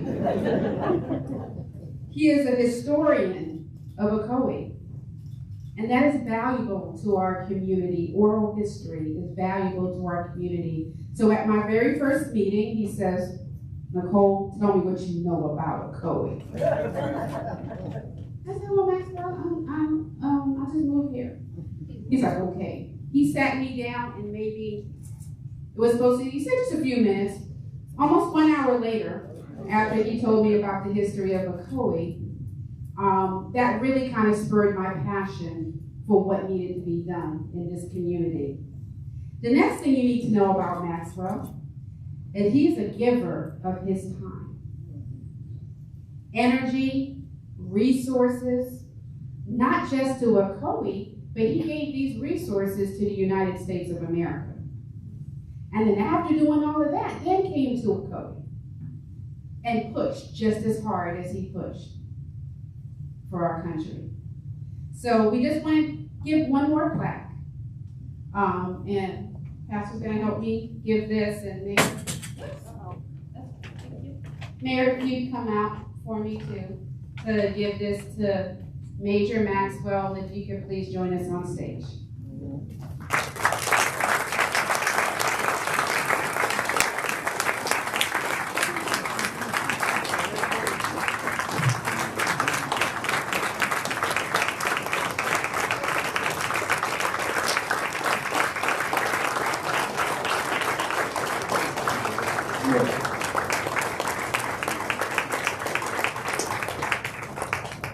Before I hand this to him, I want to say something real quick.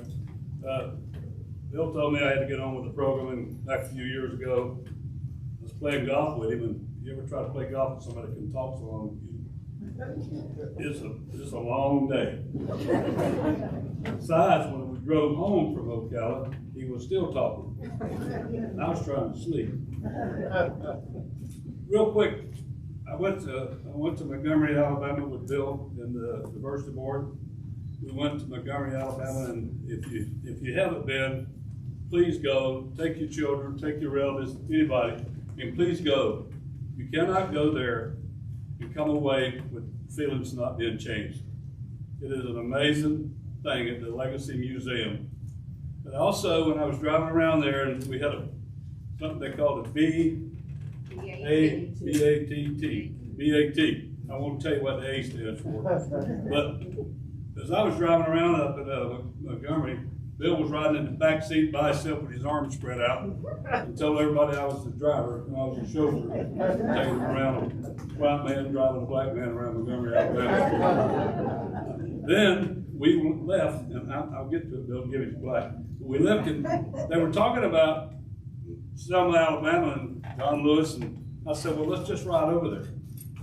So we took off, headed over there. We stopped and eat breakfast at a cattle place where they do the cutting and the killing, I guess, Bill. But they have a restaurant that was real good. So we went to Selma. And on the way to Selma, Alabama, we stopped on the side of the hill out in the middle of nowhere. I mean, nowhere.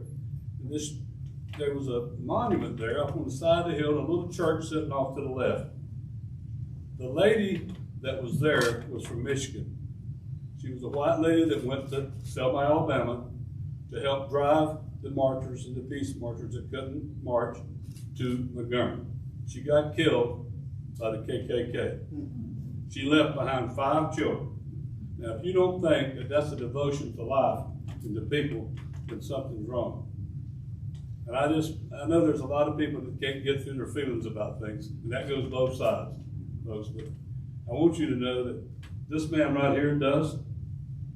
I want to say one other quick thing about him. When I first met him, I spent a year in Long myself in 1969 to 70, and he's right about the way we come home to it. It wasn't the best thing in the world, but I wouldn't give it up for anything in the world.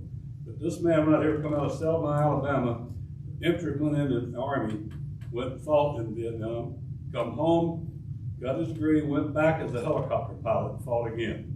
So he deserves all the accolades he can get. So once again, Bill, on behalf of us here in the city,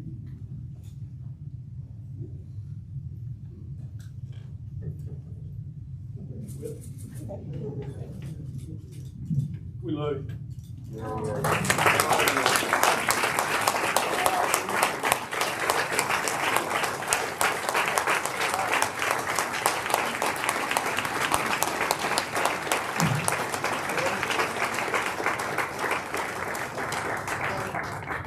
You guys are not fair.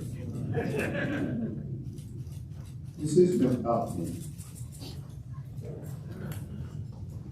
I do what I do because I care. I was born on the Civil Rights Trail. And for some of you, that might mean that I seek glory.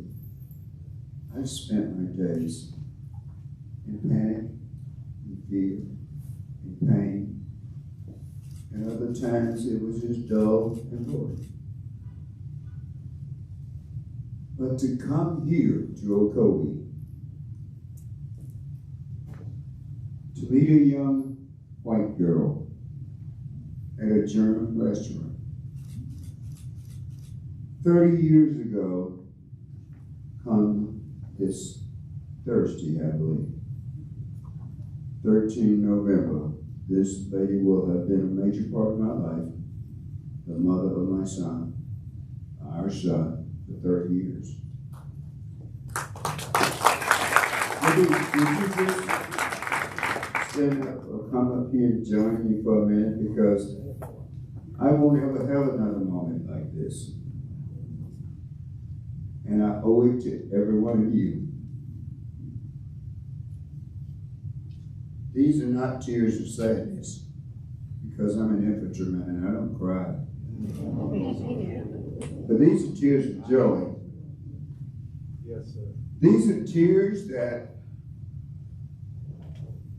have come as a result of when those times came that I didn't know where else to go, what else to do.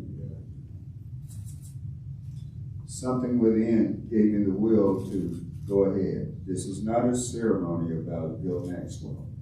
This is a ceremony about saying we're sorry for the deeds, the atrocities that were committed against your ancestors. Because I believe deep within we're all sisters and brothers. One sin against any ancestor is a sin against all ancestors. I accept this in Libby. I believe you are a major part of it because you tolerated my absences. You've argued with me when I didn't know how to respond. And I honor you as a native Ocoee and my wife, my faithful wife, and the mother of our son. And I would really appreciate it if you'd say a couple of words.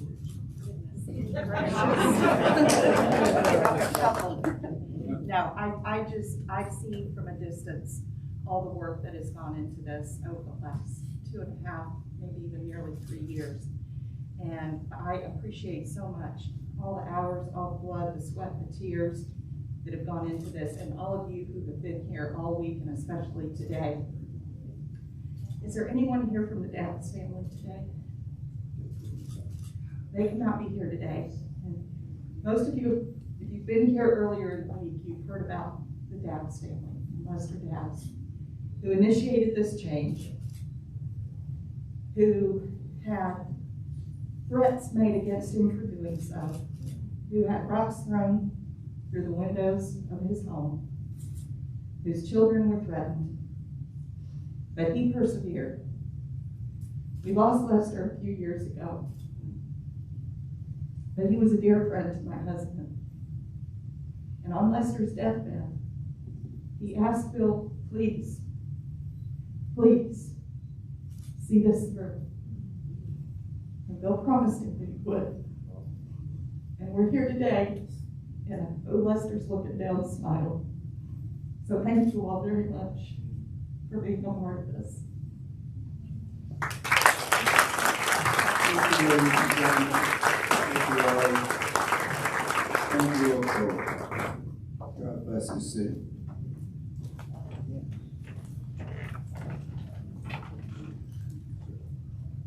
So I'm going to go back on script. And at this time, we're going to ask Pastor Keith Tower to come and introduce our guest speaker, and then I'll be back with you after to give you directions. So we're asking you not to leave, because we still have a processional out to the market, okay?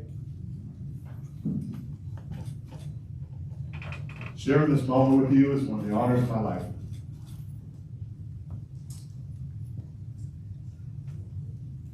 To you descendants present,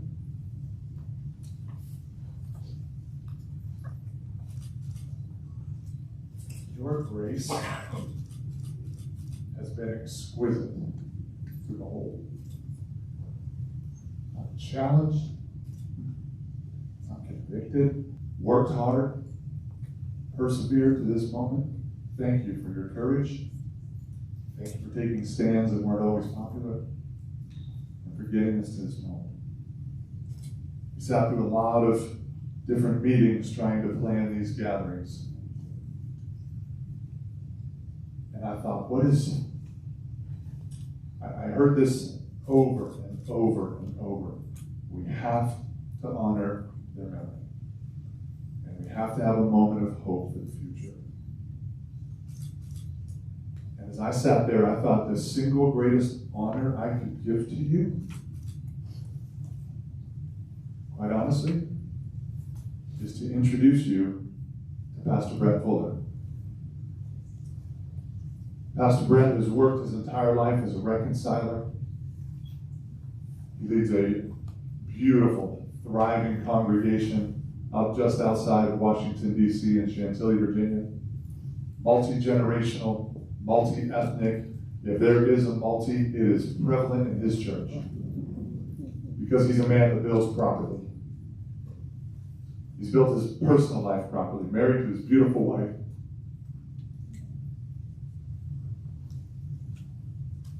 For 33 years, they've raised 7 children. There's some grandbabies happening now. I know he's a man of peace and a reconciler because he's been my friend for 20 years. And this issue at hand is not new to him. Having grown up in Kansas City, and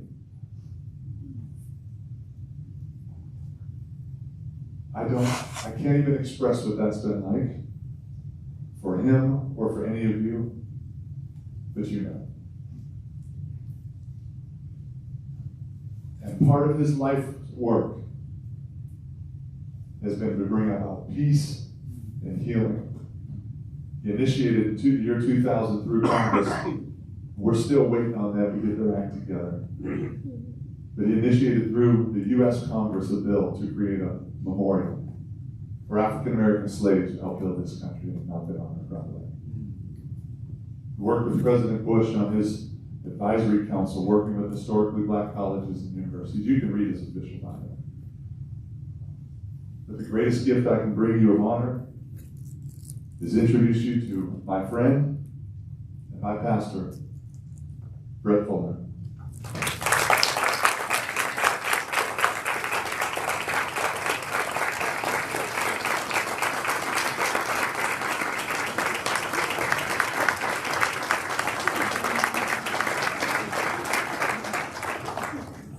My friends know me well.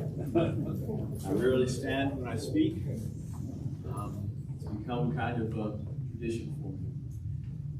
I barely know what to do. I mean, I make a living moving my mouth.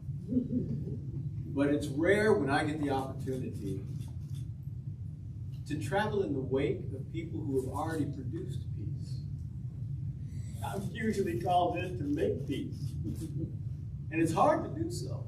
It's not a recipe that is easy to make. People have their own idea about what needs to be done in order to make things right. And generally speaking, they're not really happy when you give them a new one.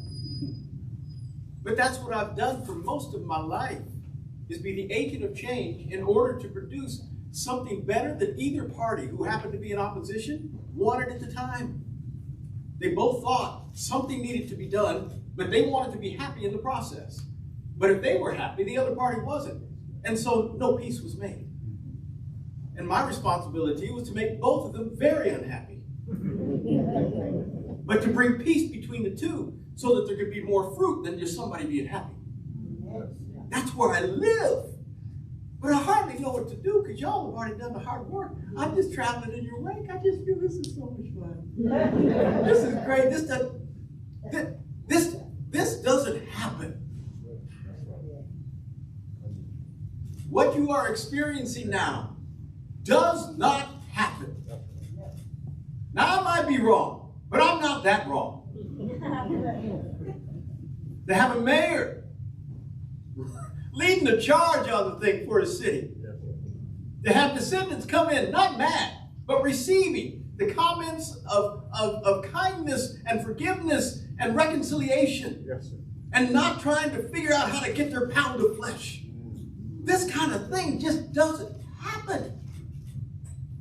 And when it does, you ought to bask in it for a moment. You ought to relish it.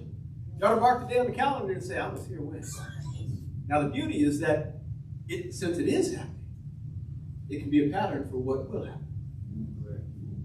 That whenever there's a breakthrough moment, it allows others to break through as well.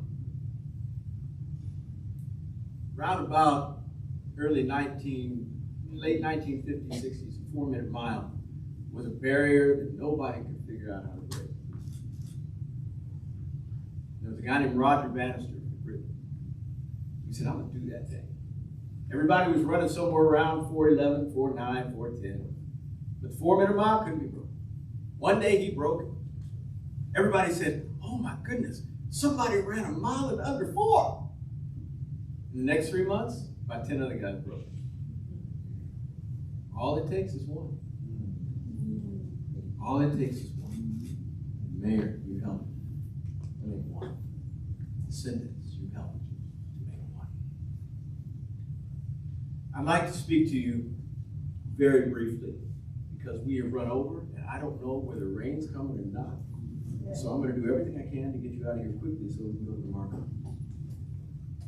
But the title of my message is Coe's Hope for the Future, Leveraging Yesterday. Leveraging Yesterday.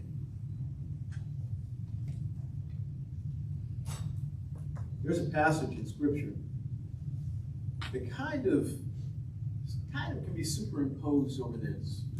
David is king. That David that killed Goliath. And he's done everything he can to do right for his nation.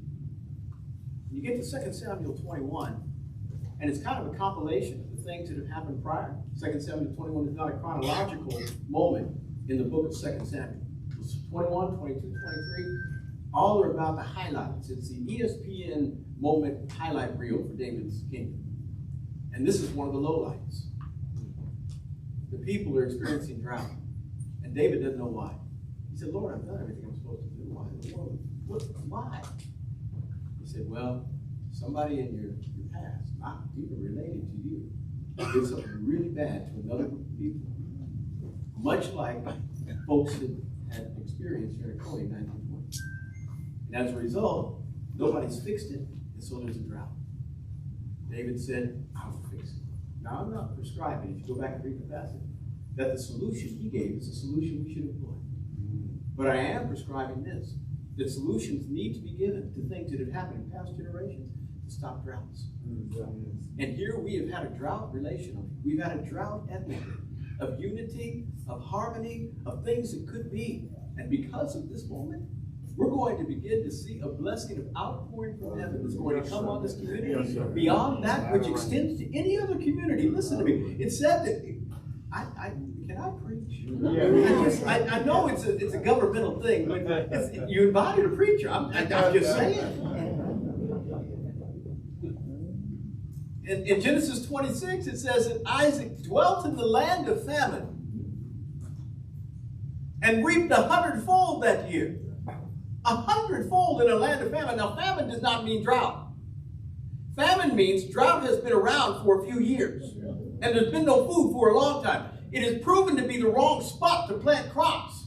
Don't do it here. He dwelt in a land of famine and reaped 100-fold. Now, today, 100-fold for us, that's not a very good crop because we use steroids.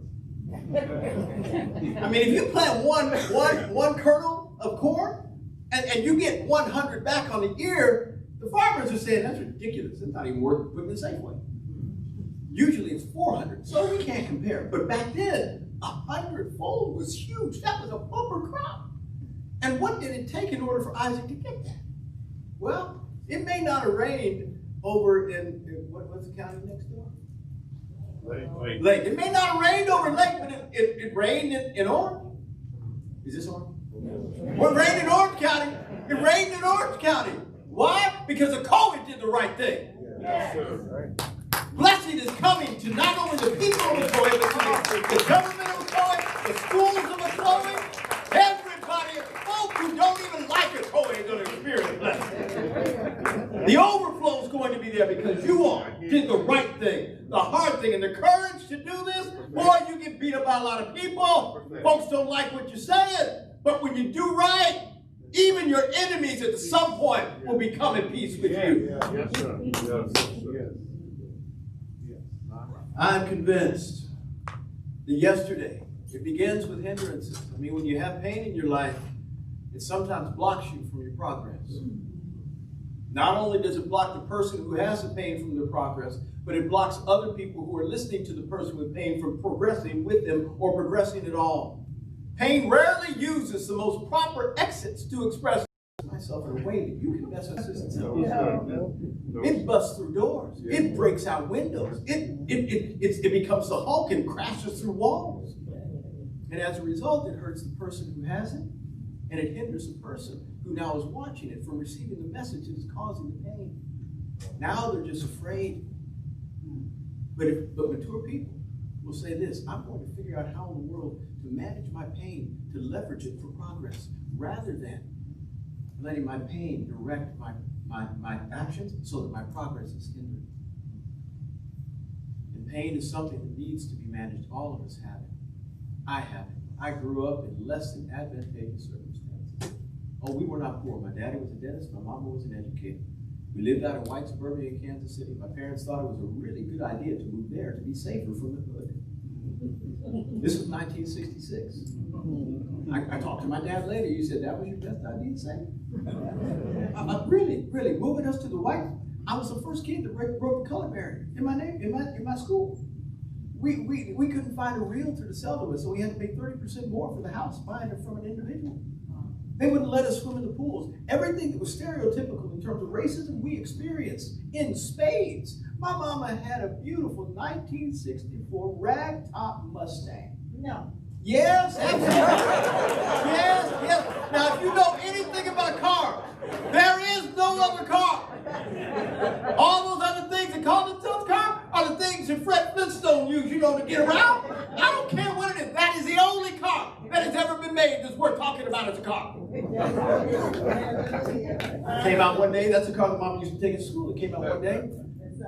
Hood was busted up, put in, just dents all over it with a sledgehammer. Tires slashed. The roof absolutely destroyed. Seats torn out. The car was totaled. All because we were black in the neighborhood. That's why I let Daddy, we call it safe. But he wanted us to have a better life than the violence that was intentional or even accidental where we were. So I understand and I have a lot of reason for pain. But I've learned to manage my pain so that I can help other people in progress. As a pastor, it's not responsible for me to express myself in the areas where I'm most hurt when I find that people are hurting as well. It's my responsibility to make sure that I heal. And you know that passage where Jesus said, if someone slaps you on the cheek, turn to the other?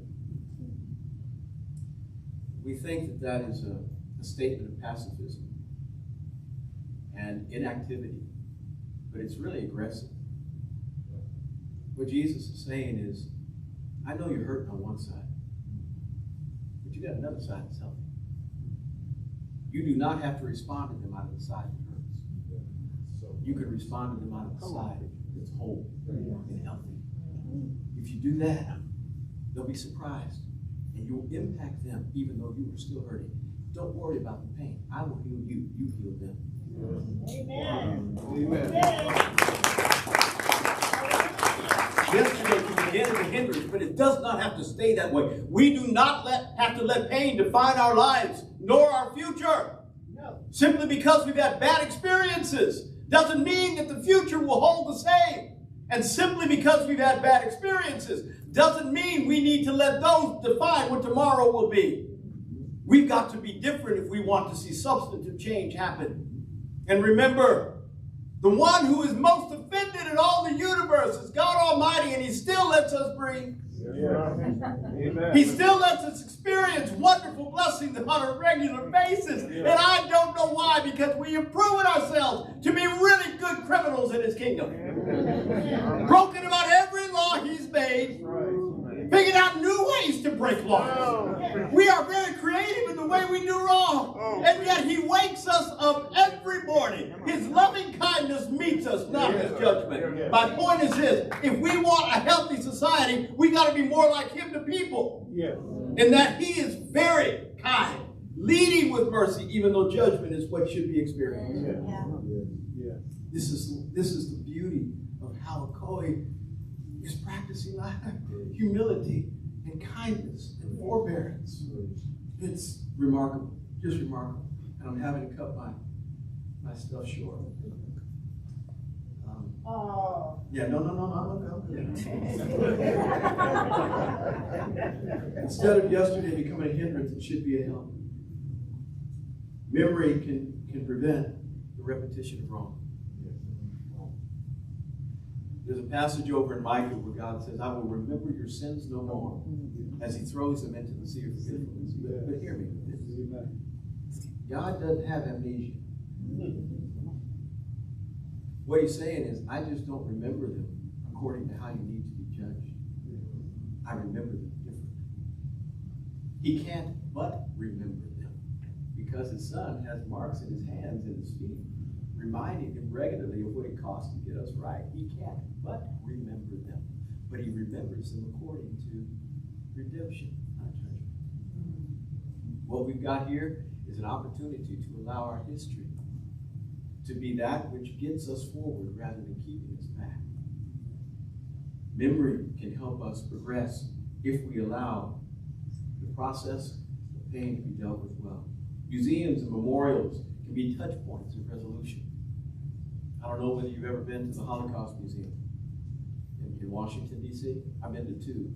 They're all over the world, But I've been to one of them in Washington, D.C., where I live, and then I've been to one in Israel. I've been to just about everything that is Smithsonian in Washington, either for my own education or leading tours of people who want to come in and visit. And so I know them all really well like the back of my hand. And all of them, I can go in generally happy and leave fairly happy. At least educated and not happy. When I walk into the Holocaust Museum, I'm depressed when I walk out. Every time. Because how can people do that to people? Oh God, who let that happen like that? Why? You just want to stop. You can't even go eat lunch. You just want to stop and decompress for a minute. But what they have served to do, these museums, is make sure it never happens again. It is a touch point of memorial. What we're doing today is a touch point of memorial. The massacre in Nanking, which is now called Nanjing, in China by the Japanese, horrible in 1937. Horrible. In a period of about less than a month, they killed murdered 260,000 people. What they did to the women is even more wretched, and what they did to the children can't even be described in English, and you sound like you are even sane. But the people of Nanking said, we want to build a memorial to make sure people understand this should never happen again. This is why I've worked really, really hard without much resonance at all. I can't find an echo in the places, but I want to figure out how in the world can we build a memorial to the slaves in this country who have yet to be recognized. Yeah. They worked really, really hard to produce everything we got, and nobody has ever said thank you for them. Yeah. Oh, there are plaques. There's a statue of Sojourner Truth in the Capitol in Washington. I'm happy about that. There's a plaque there that says, this here is where this Capitol was helped to be built by slaves. I'm happy about that. But there were so many who lived and died and yet produced me. But nobody has ever said thank you. And I'm on the ancestry thing. Anybody do that? 23andMe ancestry. And I'm trying to find all my people. I don't know whether ancestry is worth it. Not because it's not good, but because black folk can only go back to about 1865. Now, it's not that our people didn't exist, they did. It's just that there weren't any birth certificates. After 1865, you can actually get marriage certificates because we were citizens. We weren't property anymore. But before that, we were somebody's property, so there was no legalized marriage, and so there are no marriage certificates. Those are the legal documents by which you can find out who was yours. And it's really hard, so I can only go back about 4 generations, and I'm stuck. And I got a $23 a month membership. I'm thinking, why do I keep this thing going? My point, what I'm trying to say is, God help us. God help us. We need to memorialize this at some point and say thank you to those people who worked themselves to the bone and never got recognized for anything they've done. Memorializations today, we're going to memorialize this moment. And as I close, yesterday should aid in making headway relationally. In the adapted words of MLK, the former slaves, the sons of former slaves, July Berry, Moses Norman, Valentine Hightower, and the sons of former slave owners will be able to sit together at the table of brotherhood. If there is anything that is missing, and I am reluctant to mention anything that is lacking in this, because I've never been to anything like this in my life. And I am so impressed with what has happened here.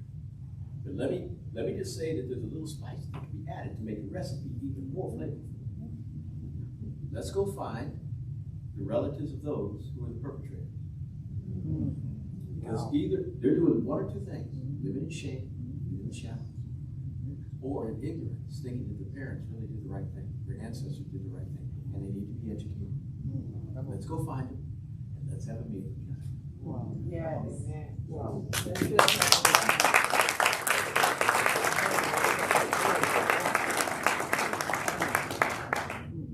Sociologically, I'm glad that every student in the state of Florida will be able to learn about this event. And ethnically, we're going to press through the hard times and figure out what it looks like for us to make things right again. All of the words that have been said, Dr. Peterson. I mean, all the words that have been said about what tomorrow should look like. Wonderful. I mean, I don't want to spoil today. We're thinking about tomorrow. This is really, really good. But we need to have some hard conversation about what tomorrow looks like and what healing can be. Ocoee can be an example of what it looks like to heal completely the ethnic divide that has plagued our country for 400 years. This could be a starting point, a ripple effect throughout the entire world, not just America, the world. Because what we're experiencing here is not strange. It just has different ethnicities other places. Same, if you will, I'm going to say it, same devil. Same unseen, diabolical force behind the scenes trying to figure out how he can destroy man by getting man to destroy himself. Same situation, just different colors. We make it work here, we can become a hope to the world. Yeah. Gosh, I love y'all. You're a man. I might move you. Bless you.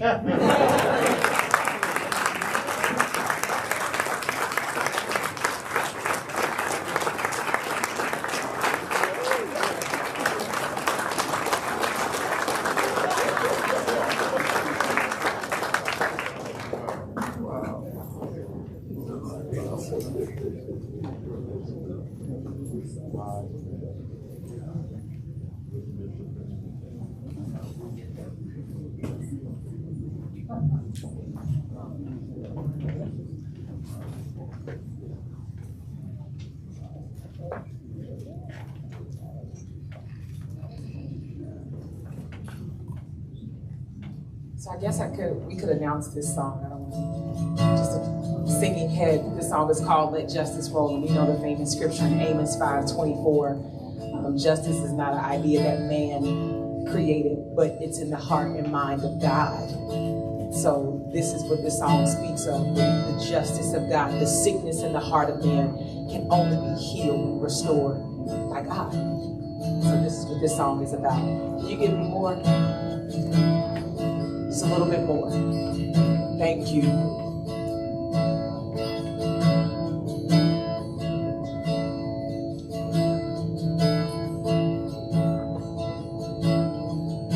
A day will come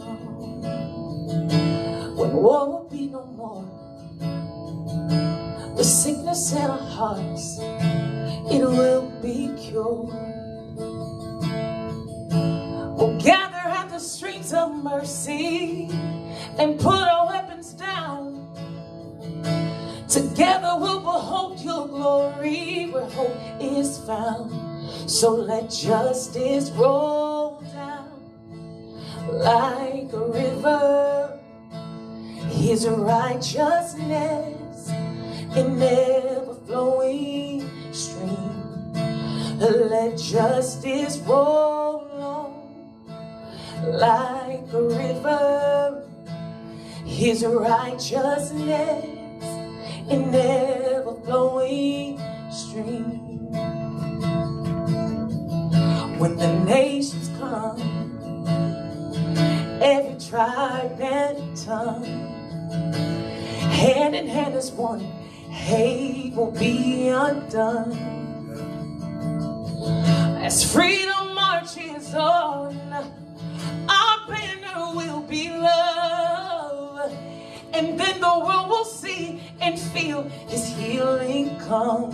So let justice roll down like a river, his His righteousness in ever-flowing stream.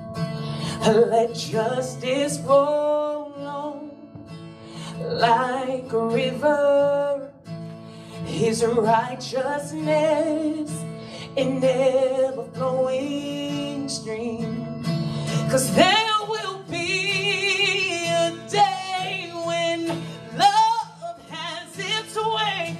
There will be a place where peace can stand. There will be a day when love has its way. There will be a place where peace can stand.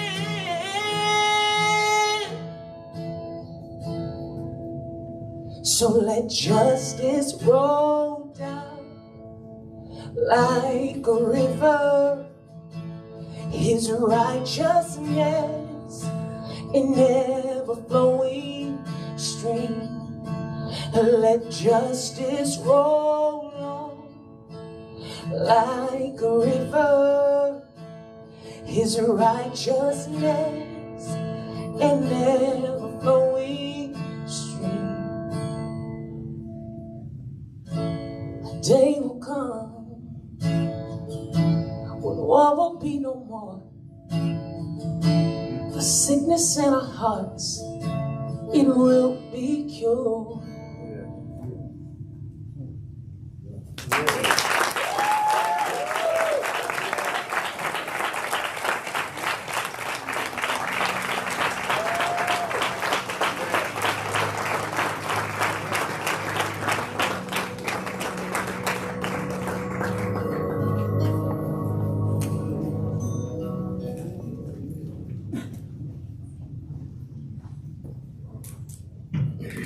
I didn't follow that. Incredible song. Thank you so much, Pastor Tammy Monk and Pastor Fuller. You got me ready to go back up to Mid-Atlantic and see if I can't come by and visit the church. It has been a pleasure to be here with you over the past week. Now comes the most important time, when we're going to actually go outside, light a candle, and we're going to actually go out to this procession. As I close out my remarks, this is the last time I will talk to you. But call y'all something else. To the Human Relations Diversity Board, I salute you. I've traveled with you, but our journey continues on, as Nicole said. This is just the beginning. This is just the beginning of something incredible. So let us go ahead and soldier on and journey on into the night. And what we're going to do is we're going to go and exit out through the left doors over here. And the candles will be handed to you on your way out. We're going to do this in an orderly fashion, I hope. We're going to start with our elected officials and our descendants. So at this time, with the elected officials and our descendants of the families, please stand and exit through our left doors. Actually, let's go out the door where you sit. They're actually going to have to go out the back now. They're not going to take you out the left. We're going to go out the back.